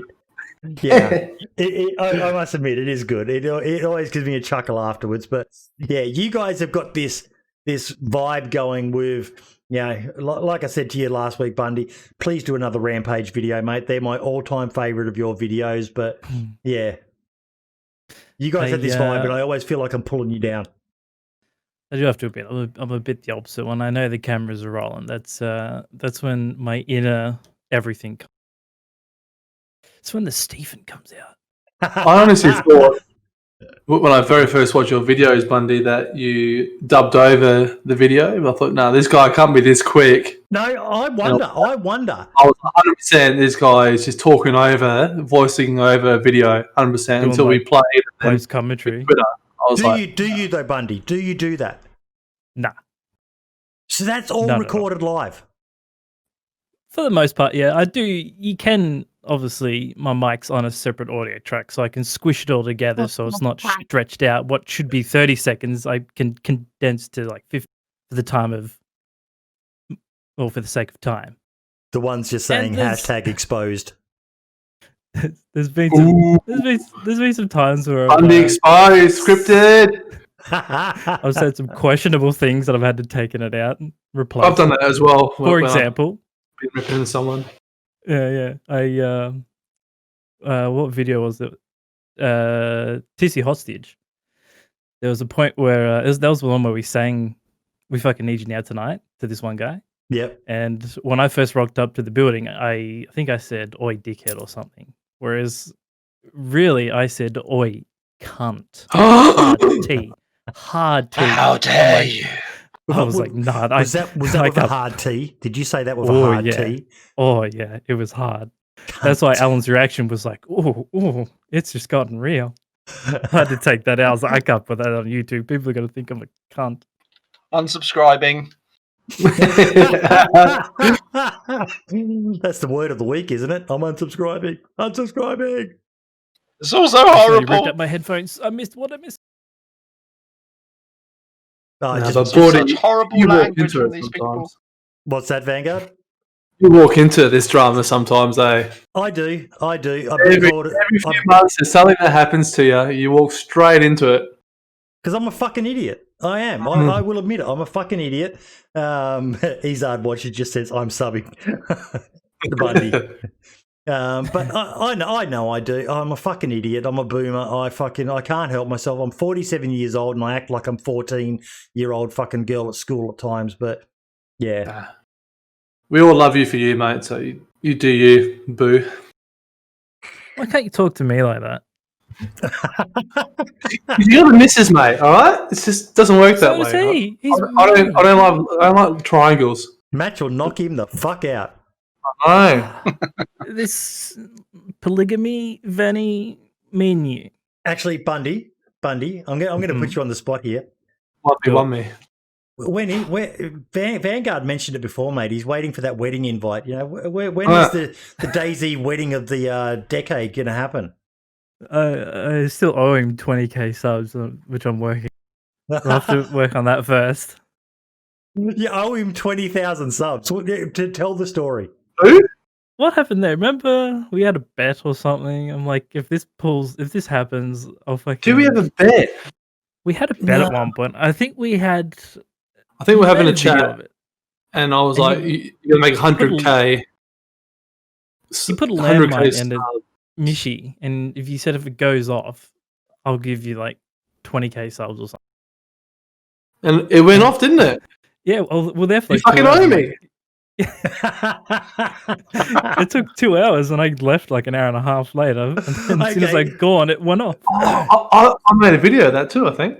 There's your challenge, Bundy. Got You need to 80 views on put it. a video up, and you need to tell this story, and you need to see how many subs we can get Vanguard's YouTube channel to. Nah, don't. No, Dead in the please water, do. mate. Bundy, Dead please in the do. water. No, Bundy, please do. Dead in the I want to see how your fucking audience. I know what Vanguard will do. He'll go and fucking delete his channel right now because that's the fucking sort of guy he is. Nah. There's better ways to use Bundy's power than that. It'd be wasted on me. It'd be nice to see him and Lax do a bit of work together. I don't know. I reckon it'd be kind of like Tom Gleeson getting Grant Denyer the gold Logie. Grant Denyer's short. Who's going to be Grant? You.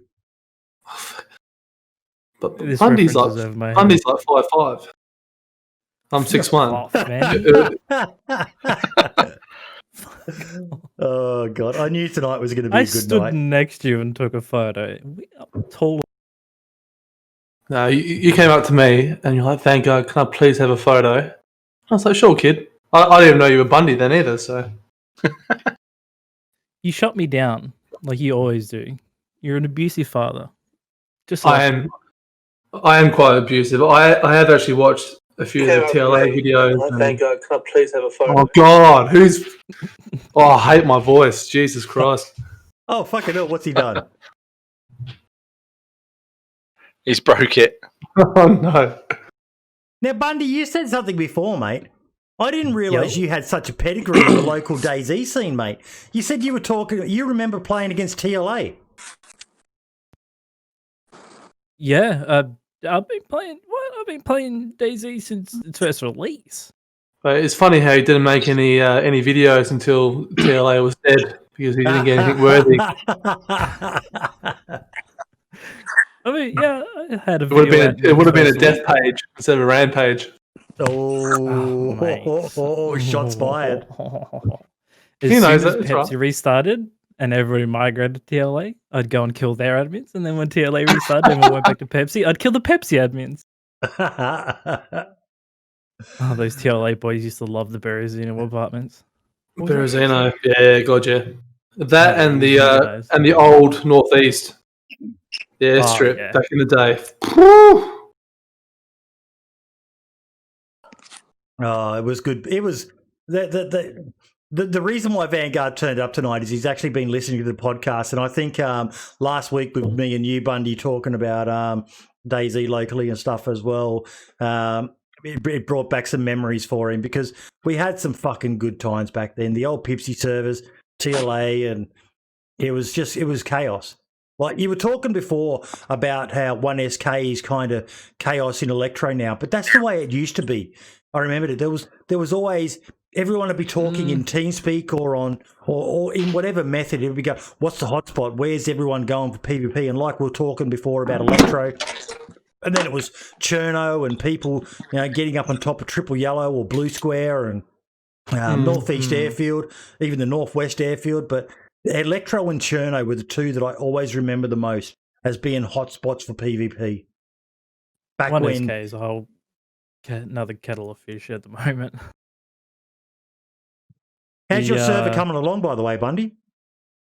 Working on it, just focused on the video, but once it's out, I'm going to be all up in it, and then I want to bring back those vibes, those ones we just talked about.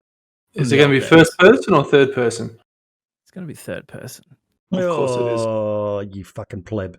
I did think about that one mod where when your gun's out, you're first person, but if you pop it on your back, you can go third person. But The Red Zone's got that one, I think. Yeah, that's where I first seen it. But I think the first person people are a bit of a niche amount, if you catch me. Yeah, look, if you remember back to Pipsy's first person, I remember there was one night, and I've got a video from it. You were in it, Vanguard, the Lonely Bandit was in it, Charlie was in it, fucking Holy Man was in it, and everyone was just stunned that the Pipsy first person server was kicking off. I don't know how the hell it happened, but as a general rule, it was third person. You know, so many, that time you and I died when the busload of guys drove up on us, Vanguard. We'd gotten onto the first person. There was fuck all people on it. We said, let's switch to third person. We switched to third person and we ended up in the middle of a fucking squad. And we died almost instantly. But it is kind of sad that the first person community is, barring DayZ Down Under, I don't know of any other servers down here. What's it like in the UK? Rav and Val and Brim? There's loads. Like, we have quite a lot. Yeah, I think all the big ones are first person, aren't they? I think a vast majority are. Yeah, the Running Man server's often fun, and that's first person only, isn't it? So. Yep. Yeah.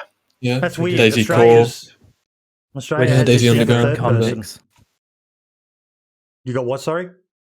So we're just a bunch of degenerate convicts with shit styles. Oh, shots fired. That'll be it. It's in your We're the genetics. Isn't it? convicts. Shit. I think my biggest issue, at least right now, with that server, and I'm sure Lax, you will 100% agree with me here, is the party mod, the choose your own spawn, map markers. Those three, fucking OP. It's just ridiculous. These huge clans just zerg rush you. You fire a shot, you got to leave. Otherwise, you got 10, 15, 20 Southeast Asians on your ass. And they don't have to. They don't have to say a word. Disclaimer. Yeah, they're all Southeast Asians. Fucking the admins love them because it gets their player population up throughout the night. But you can't do shit about it because they don't have to communicate their positioning, who they are, what they're wearing, what they're doing. They've all got the party mod on, so it's literally just on me. That's all you have to say. The one just said in chat, what if you lock all those features behind a rare device, e.g. a GPS? Okay. I don't know. I just fucking hate it altogether. I don't think you should have. I don't think you should have it at all. Like that's yeah. I personally don't like it. I personally agree with you guys. It's much better if you've got to do it raw and the chaos of battle. Mates are. Yeah. You have to physically see them, or they have to have good map knowledge to describe where it is they are. Not just speaking of good map knowledge, fucking probably the best I've ever seen, barring Sacriel, is Deadly Slob and Aces. Those two, I swear to God, they had a fucking name for every blade of grass in Chernoris. You watch their old videos and they're just they've got a name for every single fucking tree and Jesus. I love when you play with a new group of people and they've got whole unique call-outs for everything, and so you need to learn their lingo for everything. I remember arguing with someone over camo building.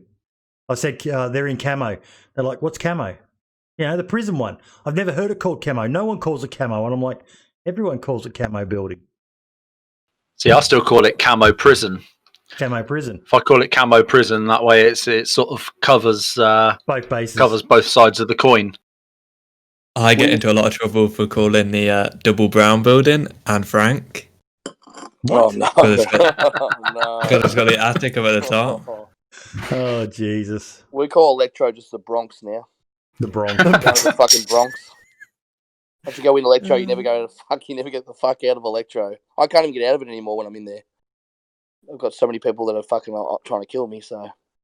You just spawn back there straight away. The spawn points are fucked as well. That's fucked me. That's. I fucking. Oh, the anger. Oh. Izard's got it right in chat as well. He said it's not camo though, it's just the paint's peeling off. So yes, you are correct in that. Well, Quonset or Officer's Hut? Quonset. Oh. Quonset, yeah. Okay, there you go. I've heard people refer to it as Officer's Tent or Hut. Yeah, I've heard that before. Well, but if you said officers, I'd know what you meant. But trust me, officers wouldn't be sleeping in a fucking building like that. That's one that trips me up all the time. You know the bitch building? Wasn't there The a bitch? building called the bitch building or something? The bitch No? building. I must be thinking of something else. No. There was a bitch bunker. Bitch bunker Yeah. was at the Northwest Airfield. I think It was I used to watch a lot of Diddy. He used to call it. There was a building up at Northwest Airfield. You used to climb onto the top of the roof all the time. To sit there. You sit there, and you have like the perfect view, 360, and somewhere. And the people used to call it the bitch building or something. I don't know. New airfield or old? It was the new airfield. No, it's near Tizzy. No, it's at Tizzy. It's at Tizzy. It's like the Building HQ at Tizzy building? where you just sit on top there and you can see the whole surrounding, the whole 360 there, that people just sort of sit up there. The HQ? Yeah, it might have been. I can't Overlooks the remember. barracks? Yeah. Nah, Yeah. I don't know. I was watching Diddy and he used to always go to we're going to the bitch building. We're going to the bitch building. Yep. Everyone's, as like you said, everyone's got a different name for everything, I guess. I still remember one from Jam Jar's videos, Douche Rocks. There was those rocks between Cami Shovo and Electro. Mm-hmm. Yeah, Douche Rocks, yeah. Yeah, and guys used to sit there and camp and snipe fucking poor little freshies running down the road. And yeah, I thought it was a great fucking name because it was the lowest of low. Geared guys sitting on the fucking rocks and just sniping at Full poor fucking little guilty. buggers. Yeah. Yeah. I heard that name on Potatoes videos back in the day as well. Yep.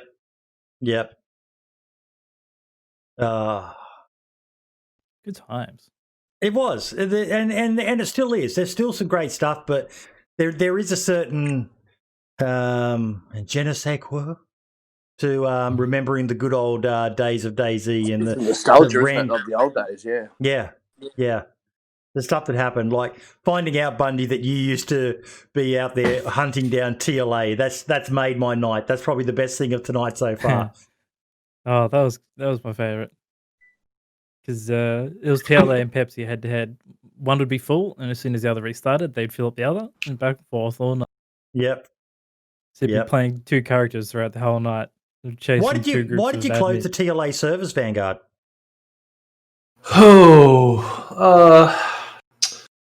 Didn't really close it. I was looking after the Facebook and obviously YouTube and the website and the servers, and I had guys ranked as admins and stuff like that. And there's a few times where I was just like, I needed a bit more extra help, and I wasn't getting it, so I kind of just said, here's the username and the password for the YouTube. Here's everything.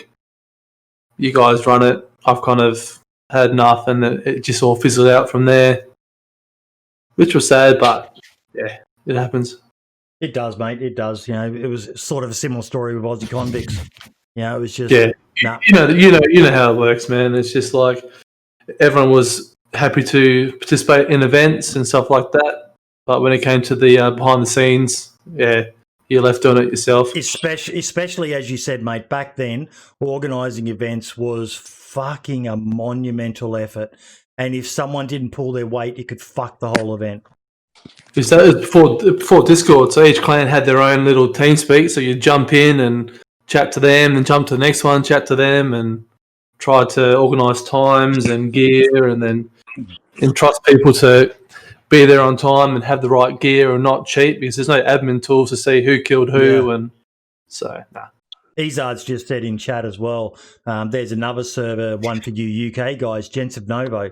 That was so sad, yeah, because they were one of the OGs. They were around forever, man. They were fucking. And they had such a novel thing, you know. Novo was a safe zone, and then they would do their purge, and Novo would turn into an absolute fucking chaotic fucking nightmare. And I used to even jump on the Gents of Novo server just because they were doing something different to what the average server was doing.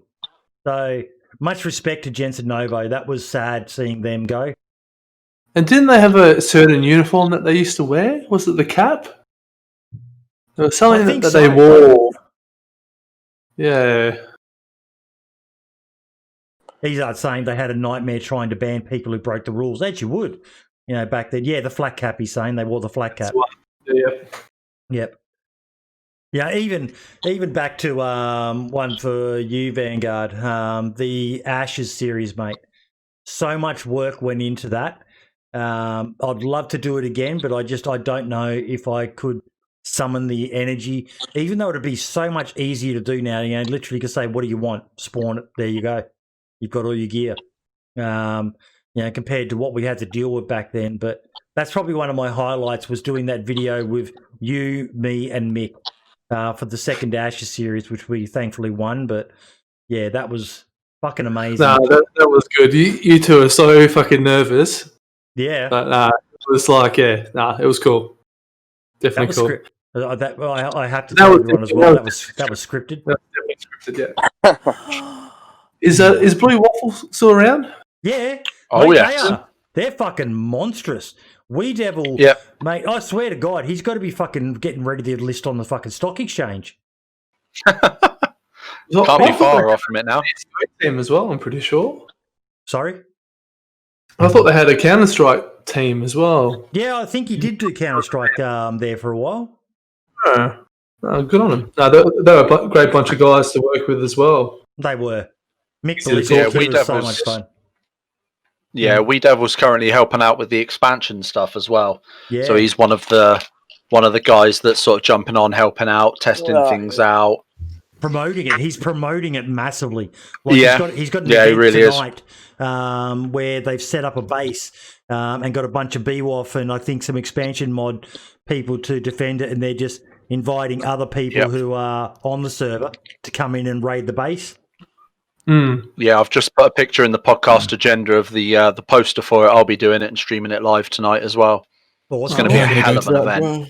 Well, you'll have to start your stream before I end mine if you can, if that's not too late, so we can send all the viewers over to you. This is the DayZ expansion. Yeah, I'll say. Yeah. We Devil got a Twitter message here. We Devil, hey buddy, have you seen the expansion pod? Interested in checking it out. So is this is that the test server, closed test server thing you're talking about? Yes, and it's the closed test server. Do it. Yeah. But I'll give you one reason why you need to do it, so you can learn to fly a chopper off stream, so you don't embarrass yourself like I did. Friend broke. Yeah, guys gave me a helicopter a week ago to try out. How much was a helicopter? 100,000. I think it's 100,000 or whatever. Anyway, they gave it to me and I crashed it into the nearest building and got pretty upset. That's all I'm saying. They were fucking brutally not happy with me. So I had a bit of a chuckle at my expense. I went, you've seen Septic Falcon fly it perfectly. You've seen Rav fly it perfectly. And here's Boydie. I get up in the air and I push forward on the fucking W and I just go straight into the ground and destroy it. It was phenomenal. It was beautiful. It was a beautiful sight to behold. But I want to get back on there and try to learn how to fly it so I don't embarrass myself when they release that mod. Because I don't think there's going to be a single server, barring anyone who may have bad blood, because everyone has to be a bitch and fucking carry on in this community. But I don't think there's going to be a single server that won't be installing the expansion mod when it comes out. Even the base rating. Yeah. Like sitting there with those drum mags with one of the other fellas, I think it was Camino, I'm not sure, and just seeing that wall explode in front of me from shooting it. Yeah, I know that's not realistic, but it just felt fucking good. Much better than just seeing it disappear in front of your eyes from a C4 charge or from using a hammer, a sledgehammer, a raid hammer, or whatever on it. It was really good to see something a bit more intuitive. Well, that's what we're doing with the event tonight as well. It's a base raiding event essentially. We Devil and a bunch of the other admins and other guys have built the base that you can see in that poster that I've posted there. Yep. They've built a base, and there's basically going to be a team of defenders sitting inside and a team of attackers outside. And the attackers have basically got to go in, and the object of it is to go in, blow the walls out, get in. There's going to be containers with gold in them, and we've got to basically try and go and get the gold, get it out, and obviously disappear safely. It's going to be an infinite respawn, so if you die, because it's on the coast of Electro, you can just run straight back, pick up a gun and carry on again. And the idea is just to test the server load and just see, when we've got obviously a couple of helicopters, a bunch of people, rocket launchers and stuff, all in one area, especially an area like Electro, right on the water side there. It's to see how it performs, how the base building performs. Do we need to tone things down a bit? Do they need to adjust things? So it's more of a testing thing, but it's going to make for a hell of a thing. I know a bunch of people. I'm sure Septic Falcon will have a video on it. Guys like Chris FPS, who's one of We Devils guys, he'll have a great video on it. I'm going to be streaming it and recording it and probably doing absolutely fuck all with the recorded footage because I'm shit at making any sort of videos on these things, but it's going to be a hell of an event. It will be. BWAF, they do put on a good event. Oh, yeah. Rav, what do you think of the expansion mod so far? You've been on it quite heavily. It's really, really fucking good. It's crazy. Isn't it? That M79, man, that blew my mind. Having used one in real life, I was just so fucking blown away with how good it was. The fact that you can like walk around while the vehicle is moving, just like still blows my mind without just like lagging out. Yep. Crazy. In the choppers, on the bloody whatever they call it, the amphibious vehicles, and it was fucking amazing. Absolutely amazing. Even on the cars. Yeah. No, they're doing God's work for DayZ. They're really going to take it to the next level. There'll be server after server just lining up to download they'll put the DayZ expansion mod on their server. Whether they'll include everything from it, don't know, but I can't wait to see how the tear gas works properly. That was another thing I really enjoyed from my time on it. The fact that a non-lethal way of getting people out of a building if they're camping it, and that I thought that was brilliant. An absolutely brilliant concept. The tear gas is a lot of fun. I don't think not so much fun when you get hit by it. So the little M79 China Lake grenade launchers have their little M203 grenades that they fire, and you get like 4 or 5 different colours of smokes, like you get with the standard throwable smoke grenades that you find in vanilla. Yeah, I saw those. Yeah. But there's also a high explosive and a tear gas variation. I haven't tried out the high explosive, but the tear gas just looks very similar to the green smoke ones, from what I remember from the other night. But when your character walks into them, the idea is that your field of vision gets a bit blurry, like you're drunk, and also your character just constantly starts coughing and spluttering, and sound. So it's very audible that you can tell that someone's been hit by it.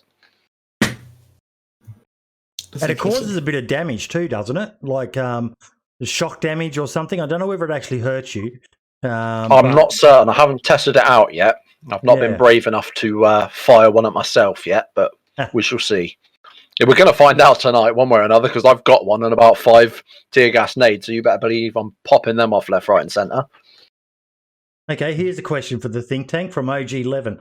I've always wondered why the devs never spent a few months just optimising the engine in order to increase workflow for future updates and possibly smoother performance. Anyone smart here? Nope. Rav, you're probably the smartest of the lot of us. I would have assumed they already did something like that. But I don't know. The one saying they did. The one is saying they did. And if anyone's going to know it, the past 4 years was working on Enforce Core Engine or Infusion Engine.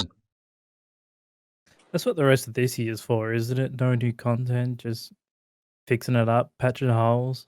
Yeah. I think they're still bringing out some I say new bits and bobs. I think they're still going to be putting some of the older stuff that they had to take out when they switched to the new engine back in. But I think quite a lot of it's going to be a focus on optimizing bug fixes and things like that. What do you guys think of them saying there's going to be no choppers in vanilla DayZ? I think if they couldn't get them to work properly, I think if they couldn't get them to a position where they work properly, then why should they put in an incomplete feature? Obviously, it's shit, but the truth is that I think we'd be all in a worse position if they put them in and they were lagging out everywhere and they didn't work and they were easily exploitable. So I think it's probably the right choice if they can't do it, but obviously I can see why people are going to be pissed off. Why don't they speak to the expansion team and buy their choppers off of them? Because they look pretty fucking good. That's from my point of view. You guys who play Armour 2 and Armour 3 would be able to say what you think of them. Yeah, it's just Yeah, I never played the armor, so I've got nothing to, I've got nothing to base it against. But from my little bit of experience playing on expansion the last few days and flying, obviously it's still a test server and the mod is still not finished, so it's not ready for release yet. But from what I've seen and what I've done, it's pretty up there. And I mean, I've always been mildly critical of expansion to begin with, because I think at the end of the day, they are still basing something almost unbelievable off of DayZ, which we all know, like you say, there's always that joke of it's not a bug, it's a feature. So it's one of those things where I'm sort of a little bit hesitant, but at the same time, from my personal experience of flying helis on expansion, they work really, really well. And I think Boydie, one of your guys is in your chat. Is it Mac that used to be a pilot? And he said himself, I think, watching. That's it, Coach. Sorry, yeah. He used to do, obviously fly helis in real life. So and I think I've seen him say that, from the videos he's seen, that they look to be, about as good as you can sort of hope for up to this point, and they're only going to get better. So I think it's going to be really impressive once this mod comes out. Have they tested the choppers under a full server load of player population? I know they did a event the other day at Prison Island, where they did a raid there, and they had choppers coming in. But I think they were a bit disappointed because the guys landed the choppers across the water, didn't actually bring the choppers over to the island where all the players were. So I think this event here, they're really hoping to test the choppers with a full load. Yeah, in the event that we did at Prison Island, we had Thurston flew us in a Merlin, landed on the mainland opposite Prison Island, and then we tried to take an amphibious vehicle across, which failed miserably. So me and Hellfire just swam across and risked it, whilst a few others took a boat and a few swam. But we got there in the end, and like I say, everything worked fine till I got shot in the face by Septic Falcon. But much love to him for that one, because it was a fucking good shot. But yeah, we're hoping that for the event tonight, there's going to be several helicopters. We're trying to get everything bunched into one area of the map, so we're all in a close proximity to see how it works. So tonight's going to be a real tester of how they work overall. I think they've done a good bit of testing as far as the amount of population at any given time, but I think it's a different kettle of fish when you think it's all well and good having 60 to 100 players on a server and having a couple of helis, but when you've got it all within a kilometre of each other, it's a bit different. I think that's their biggest issue to get over, is the full pop servers running helis, because I know when certain servers get over a certain population and the FPS gets under a certain amount, that's when vehicles just go to shit. Isn't Onslaught? Have you heard of that server before? The Onslaught server, that's usually fairly full, and that's got helicopters in it, and it was working pretty well when there's the scuffed versions, aren't they? Yeah. Are they? So I don't know. Well, they're not the expansion versions of the helis, but there are other people that have created heli mods. the ones yeah. They're pretty That's the thing. The Blue Waffle guys, like say, Wee Devil's, sort of essentially part of the expansion team. He's got helicopter mods on his server that, if I'm not mistaken, are not expansion ones. They are other ones that work. And I think a few people have said, who have played on the Blue Waffle servers, have said they're not quite as good as the expansion, but they're, like you say, they're still pretty decent for what they are. So, it can only sort of go up from here, I think. I miss flying a little mozzie around, dropping nades on people's heads in the oh my god, days. the days. All the time, right? Find a full group of clans. Find their base. What was that plane called? Like bomb mozzies into them. Camel, or was it called the Camel? That sort of plane where you could drop bombs from? Oh yeah. That was fun. Yeah, I think that was its name. I can't remember. It's been so long. Who remembers back when they said we'd have choppers by Christmas 2015? I'm sorry. There was actually a video of it. I had to bring that up. What were you saying, Rev? There's a video of like choppers in 5.9 somewhere. Really? Yeah. That would Like be a little cool to bird, a black little bird. Yeah. But they couldn't Actually, get it no. to sync right on multiplayer, so they never added it. Yeah, I think I do recall seeing that actually. The little black, yeah. Oh, those were the days. Poor old Brian. He never fucking lived down the roadmap. I think him and old I've forgotten his name now. This is embarrassing. Dean Hall. Jesus. I think they're gonna knock their next project out of the park. That I'm so waiting to hear more on where they're going with this project. This I don't know if it's going to be for a lot of people because I get the feeling that Dean's going to go full retard with the survival aspect of the game. If anybody's going to actually make the DayZ killer, it'll be the guy who made the game. Yeah, yeah. He's Wow, gonna yeah. bring it into this world to destroy it. Well, I do remember seeing something years ago, and I cannot, for the love of me, no matter how much I look, find it again. And it was probably just a joke, but I'm sure it was either Dean Hall or Hicks saying that after they'd left DayZ, saying, I think it was on Twitter, saying they were going to make another survival game and call it DayZ 2.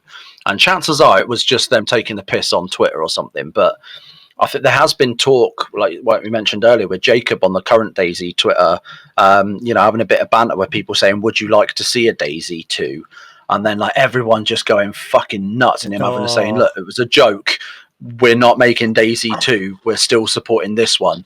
Calm your tits. Have you guys seen the video on YouTube that someone made as a spam of DayZ 2? Yeah, I think someone shared it to the DayZ Twitter this week. Oh, fuck it. In response to one of Jacob's comments about DayZ 2. I'm sure they did. It's the worst PR decision to name it DayZ 2. I know. Here it is. I've got it. It's only 3 minutes 11. I think you'd garner enough attention, you'd almost do it.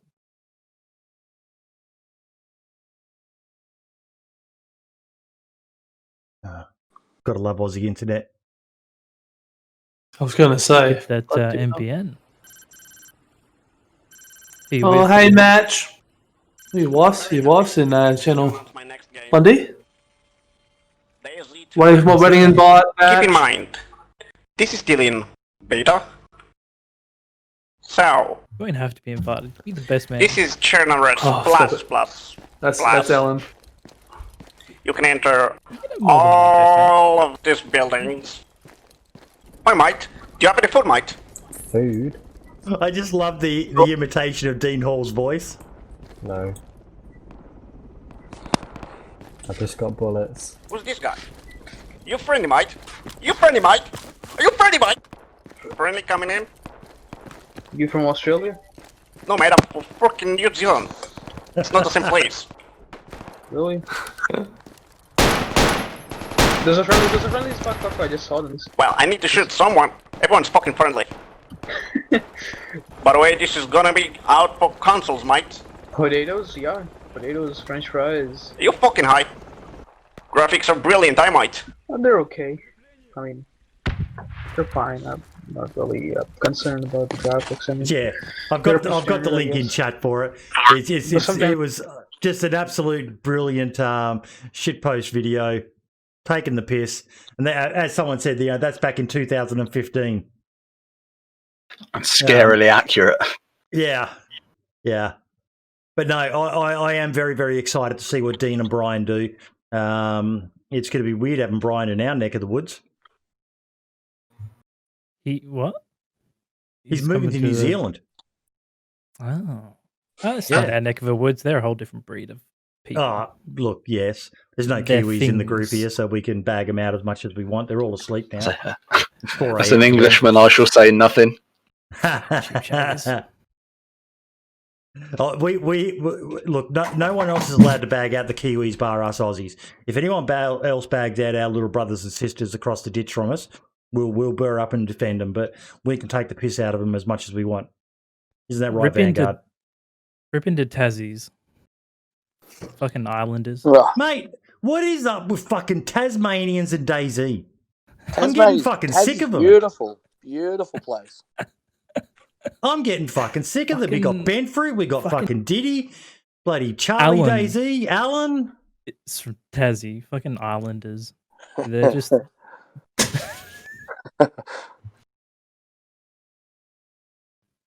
Backwards Hicks. We love them. Who would have thought that some of the biggest DayZ streamers have come out of Tassie? Fucking, you'd never read about it, would you? Look, Tasmania. I still have a theory that Diddy and Benfruit are the same person because we all know Tasmanians have two heads. Diddy was playing DayZ tonight, actually. He was back on DayZ on the red zone. I know, I saw that. Because I want someone him back actually, playing. I like someone his wrote that channel. I before. really So enjoy what his is Diddy a Minecraft streamer now? And I was like, Oh, I thought at the time. I want him to go back to DayZ, but I like what he's doing. I like how he's saying, like, you know, it's not all about DayZ. I'm trying to involve as a streamer and all this sort of stuff. So, which is good on him too. It's difficult to change. Yeah. Games. You know, I wish I could sometimes, but you know, the reality is you lose viewers and whatnot, and it's very, very difficult, I guess. The Bundy, where's your mind at with Twitch at the moment? Still the same as last week? Yeah, Twitch is just a whole different thing. My mind, I can't concentrate on so many things. I'm not gonna not ever do it, but YouTube's it's me little baby. I need to love and nourish. Mate, when you're getting 800,000 views a video. I thought I might have hit trended somewhere at some point because the thing it blew up, but I think it just hit the recommended of normie gaming category channel. Why do you reckon it blew up though? Well, it's funny because Al and I always joke about it. Is that for a period there, everybody's thumbnail was just a dude in the title reloading a gun. We found it hilarious. They're the videos getting the views. So I did it and then poof, it works. I don't know why. I really don't know why. I think it stems from Frankie. That's I'd be keep doing it if I was you. yeah. You look at Frankie's videos. His title just a dude reloading a gun in the thumbnail, and it hits. It's brilliant. I think more is too much for the human brain. I think. Yeah, I don't have to like sift through and find a nice little still. You've got to be careful with the thumbnails. You've got to be careful with those fucking thumbnails. I had a video demonetized, one of the DayZ Plays ones where because I'm so shit, I just steal other people's good content and package it into a video and post it up there so everyone can watch it. But it was Super FT LOL, a clip of him, and he was going up one of the lighthouse towers and a character was coming down at the same time and he basically upskirted him. And I thought it was fucking hilarious. So I used that as my thumbnail. Fucking demonetized. Ooh. For sounds about right for YouTube. Yeah, for video game characters. I was like, are you fucking okay? I changed it. They didn't seem to mind fucking the other ones I've done, but yeah, that one blew me away. I was like, oh, okay. Yeah, that's serious about maybe this is well, maybe this is about the right time I go through my Steam screenshots library then and get rid of all the photos of the ginormous cow's testicles and things that I've got screenshotted. Won't be using those for a thumbnail anytime soon. Did you guys see the clip Dewan posted in the podcast agenda channel? A flying car? It's pretty accurate, to be fair. Actually, that's flying a lot better than they do in fucking DayZ at the moment. They just bounce and fucking flip and spin and all the rest of it. This looks like you can control it. Almost looks like a car in Harry Potter. Weirdly enough as well, and I keep sort of harking back to the expansion, but like the vehicles in expansion seem to work quite nicely as well. I mean, if anyone's ever stopped by one of Hellfire's streams, you'll if you ever see him get into a car, fucking get your clipping finger ready, because that boy cannot drive to save his life. But he was doing like 100 kilometers an hour on the coastal road the other day in one of the cars, like one of the vanilla cars as well.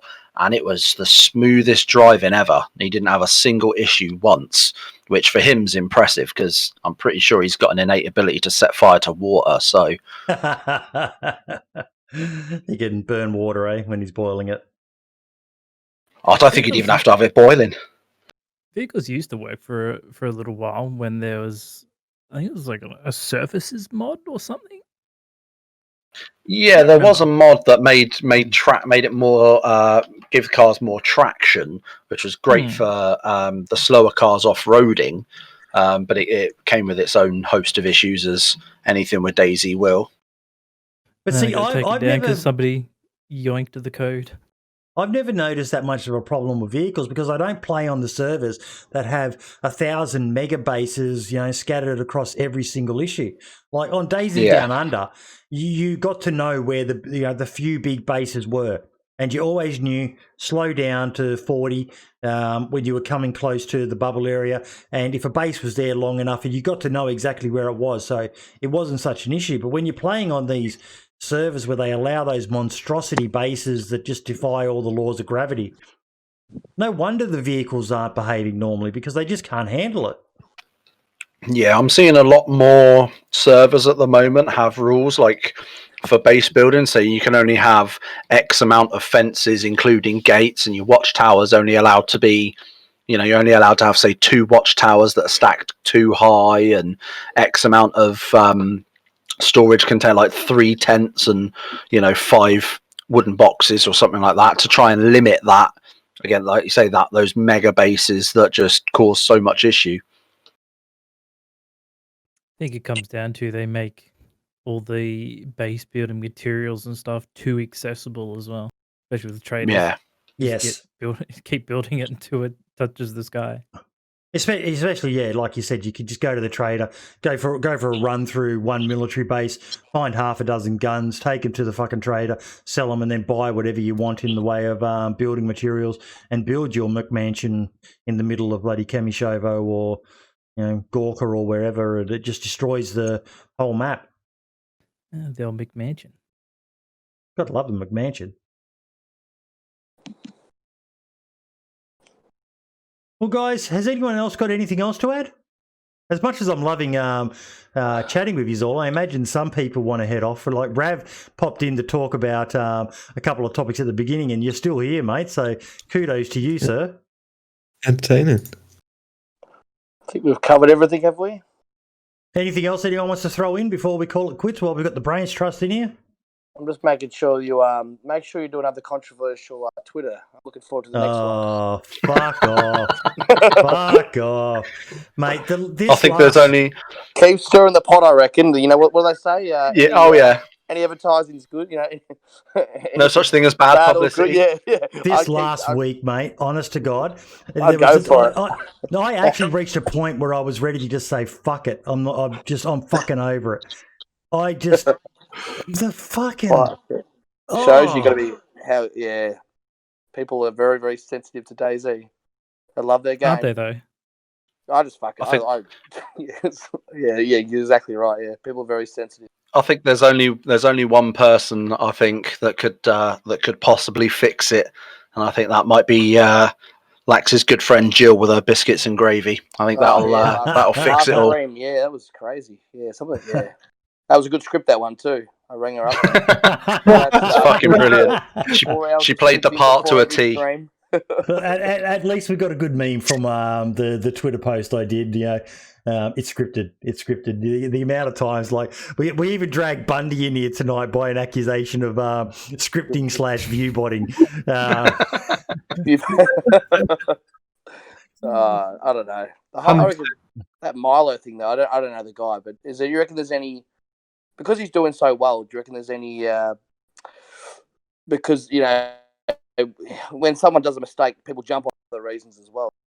Like, I don't know, like, he's doing so well and he fucked up, yeah, he did, but everyone deserves a second chance. But because if someone did that and they weren't doing so well, people give a fuck, I see where you're going with it. Are they jumping on for the case to knock someone else down? They're trying to knock him down.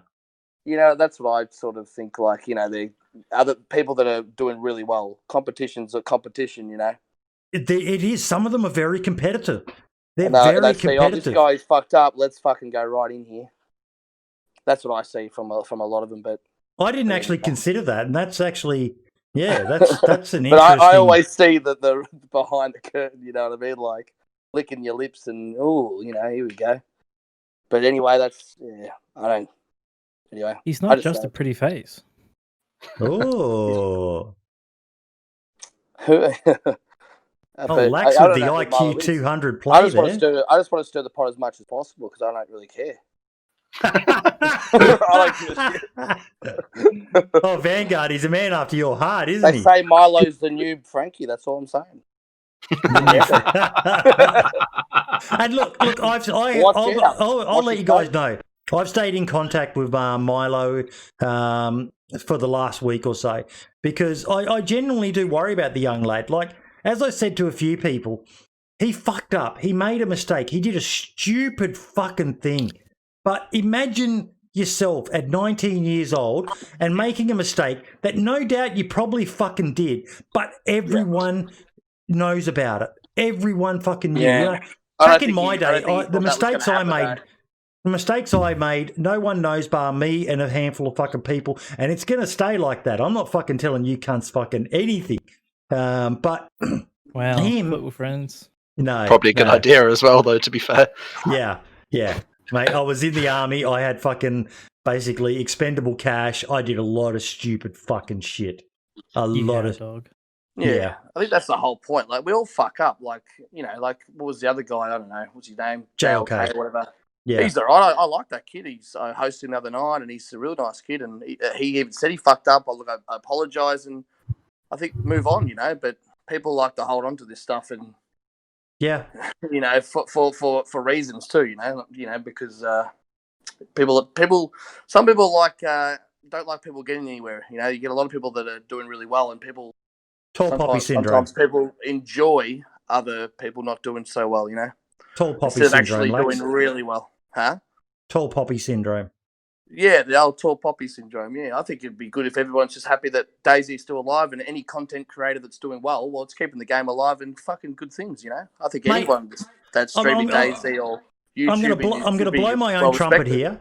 I've been doing this shit since 2014, 2015, and I've seen so many of yous come up and fucking overtake me and surpass me, and I couldn't be fucking happier. Whether it be you, Bundy, or Lax. I mean, I've got fucking commands in my channel for people like, you know, Bundy. I turn around whenever someone talks to me about, you know, I'm new to DayZ, you know, what can I expect? I say, there's 3 channels you need to check out, and that's FubarBundy, The Lonely Bandit, and Danny Boy. That is what you are capable of doing in this game. You can find a dime a dozen of people who are just going to shoot and kill an epic squad 360 no scope fucking wiping my ass fucking with their bloody ghillie suits and all the rest of it. Yeah. But the people who are doing, and Lax, if you did more videos, I'd put you in there as well. There's so much more to DayZ than just killing people and having a massive fucking PvP fest. If you want to watch those, you go to somewhere else, like PUBG or something. I reckon it's the stories that I want. You know, if I want to click on a YouTube video, and that was why I like Bundy's. Lost you. Last we heard was you said Bundy's. My ego's overflowing. But no, it's serious, Bundy. You've got a great catalogue of videos that showcase everything, but predominantly the adventurers with the is in backup. Oh, you back? Uh-oh. You back? Finish what you were saying about Bundy? But Yes. he's a viewbot and a more. scripter. That was all. That was like the end thing I was trying to say. I I was getting to that bit at the end, and it's just unfortunate that that's what he does.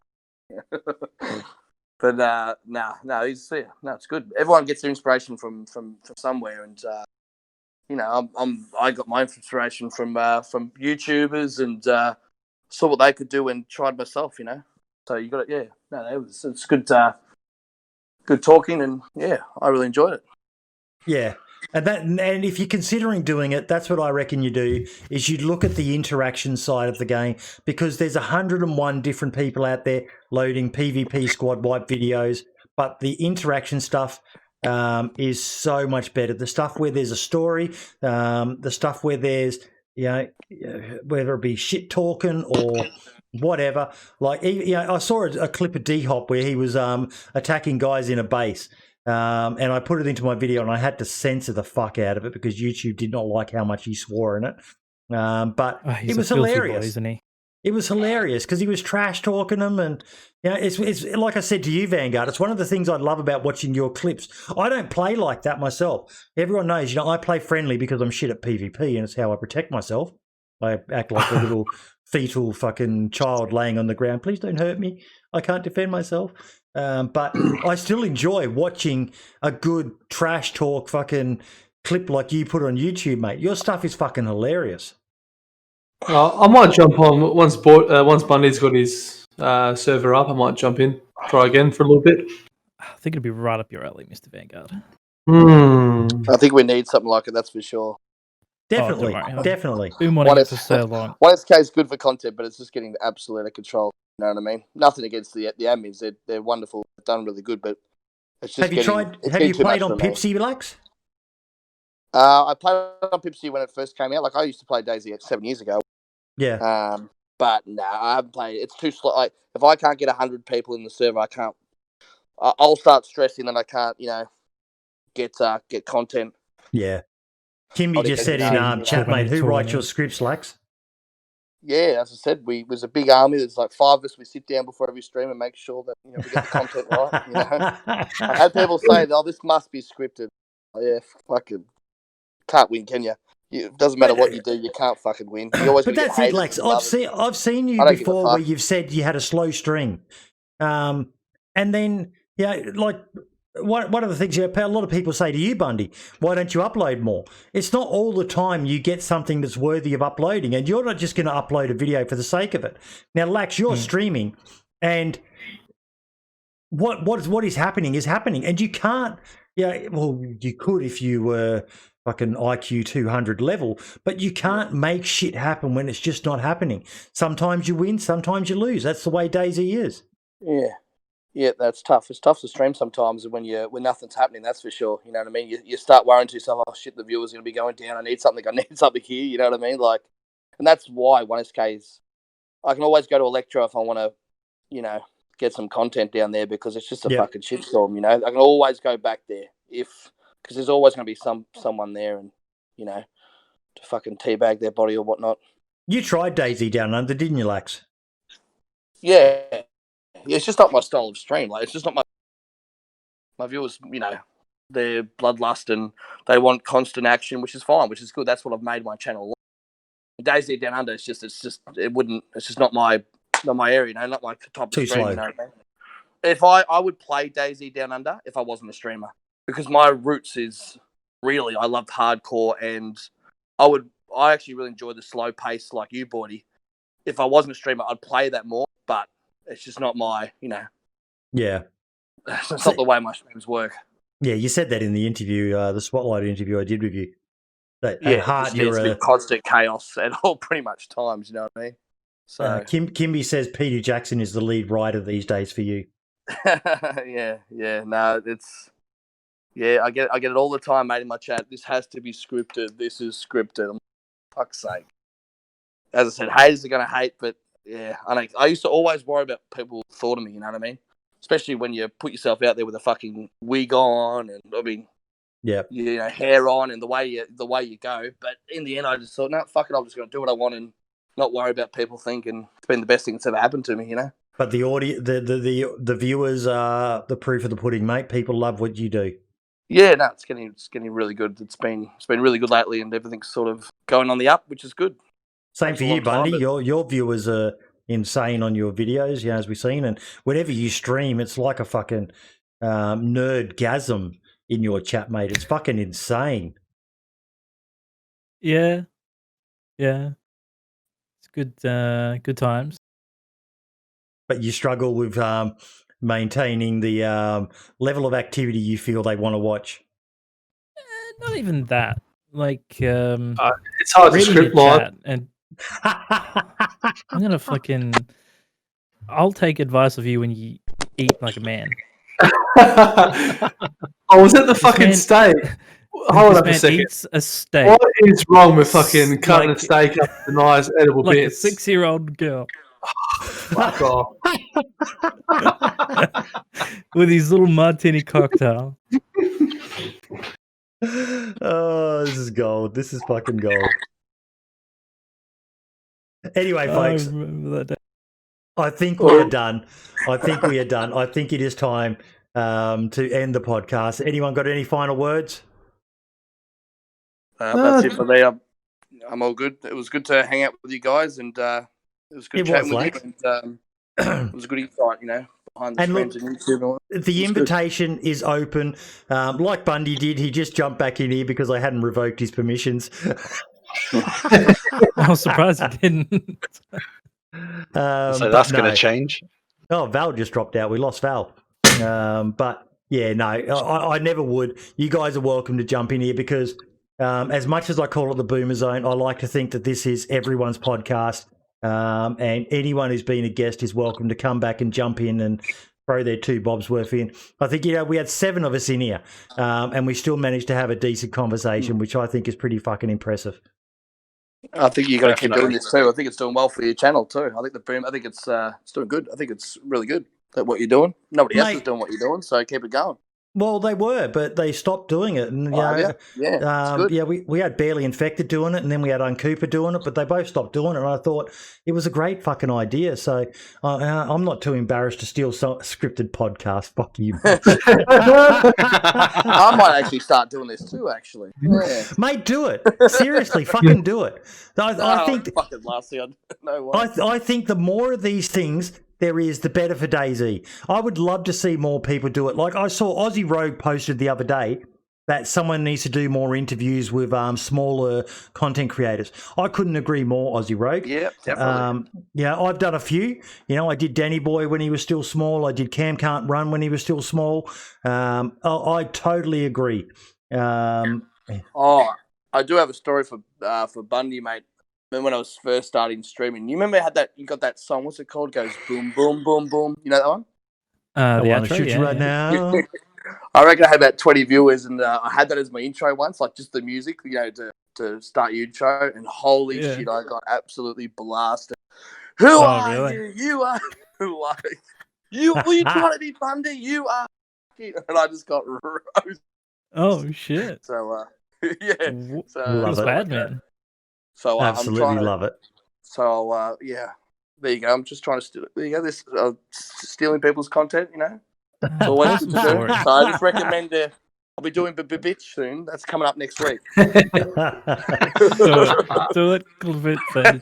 Can you imagine the shit I'd get? Please do it. Please do it. I think it'd be hilarious.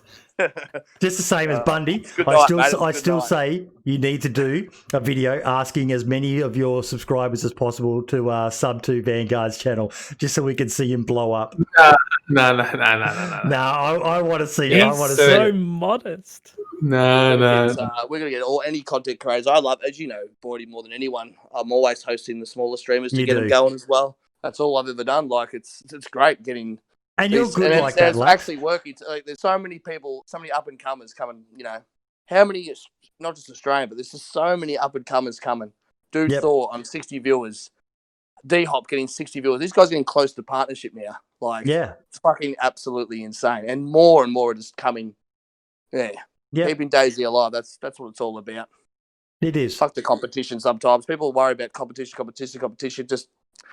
Yeah. No, apes together strong. It'd be a better word, wouldn't it? Apes together strong, mate. The more we all look out for each other, the better we'll all be. And, some big guys have got to remember that they were once small and they need to do more for the little guys as well, I reckon. Yep. But anyway, I love yous and leave yous, and take care and stay safe, everybody. Cheers, Lax. You too, Lax. Love you, bruv. Everyone say goodbye. Bye. Bye. Actually, I'm going to get you to do something really cringe. Really fucking cringe. No one sung happy birthday to me. Oh, here we go. How we gonna start with 3, 2, 1? You asshole, Bundy! It wasn't ready. God! Oh my fucking God! Bundy just bails on me like that. Fuck you, Bundy. Happy birthday, Bordy. There you go. For Monday. Okay, one. That'll do. 14th birthday on Monday. What I was really hoping, and Match is still in the chat, I was really hoping for someone to do this. Happy birthday. Oh, like a sexy, cringy to voice. you, Boydie. Happy birthday to Boydie. No wonder the Happy most birthday, dear Sammy. Boydie. Happy birthday to you. Yeah? Yeah? How good is that? Are you guys turned on right now? Remember when you said like you are always yeah, everyone's leaving. Everyone's bye. leaving. On that note, love you, bye. Bundy, if you're still watching, I actually sang that to Match. How many years ago was that, Match? How many years ago was that? You I did remember that? I couldn't. Sorry. I felt so bad. Just the Discord, like we all just suddenly left without pressing a button. I don't know what happened. But yeah, Bundy, I've actually sung that version of Happy Birthday to Match once. I didn't hear it. What's her name? Marilyn Monroe's version of Happy Birthday? Yeah. Yeah, I remember the story. Match, honestly, like 2 or 3 years ago, she came into my chat and said it was a birthday. And I don't know why, it just popped into my head and I was like, Happy birthday to Match. Then, yeah, it was just, yeah. So whenever someone comes into my stream now and says it's their birthday, I sing Happy Birthday to them like that. I'm surprised I haven't been banned from Twitch yet, but Sounds hot. Still top. Okay then, guys. Thank you all so much. Bundy, it was a pleasure as always, mate. You're always welcome. My Val, pleasure. Brimstone. I feel bad for having disconnected everyone. How did you do that? I have permissions, apparently. Oh, there you go. There you go. I seen you sing on the stream, so I figured, this would be a good gag if I kick everyone mid singing. I need to tidy up my permissions, don't I? I'm shocked at this stuff. I'm a boomer. Yeah, I shouldn't have power. Yeah. Okie dokie then, folks. All the best. Val, Brim, pleasure as always, guys. You guys are bloody solid. You're here every single week. Associating yourself with the most hated man on Twitter. The DayZ pariah. Oh, just speaking the truth. Speaking the truth, man. Speaking the truth. Viva la revolution. All the best, guys. I'll catch you later. Much love, guys. Catch you later on. Ciao for now. Oh, Bundy. Love you. And there we go, folks. That was one of the best podcasts I've done in a while. Obviously, yes. I didn't drink too much, but I did a decent dent in the old bottle of port. One beer. Bitch, like says there in chat. But no, I really do enjoy this. Thank you all. So many of you are still here. I don't know why, but you're still here. So I hope you enjoy it. I really, really do. I enjoy doing it. I enjoy talking about DayZ and all the stuff that's happened. And surprisingly, yes, I created most of it, but it seems like every single week there is more to talk about. So we are going to find someone to raid. Look, we talked about her. I think raiding Lottie would have to be the best person we could raid.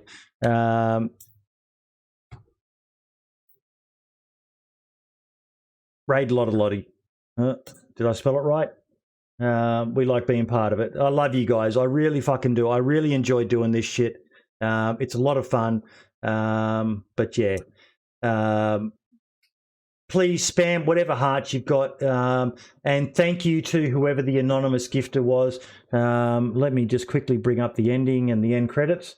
Need to get them rolling. Look, I'm drunk. So thank you, everyone. Thank you, everyone. Vanguard, love you long time, bro. All the best. Spam whatever heart you've got. Use the boomer raid. Send some love to Lottie. She really deserves it. She's an outstanding content creator. All the best, and ciao for now.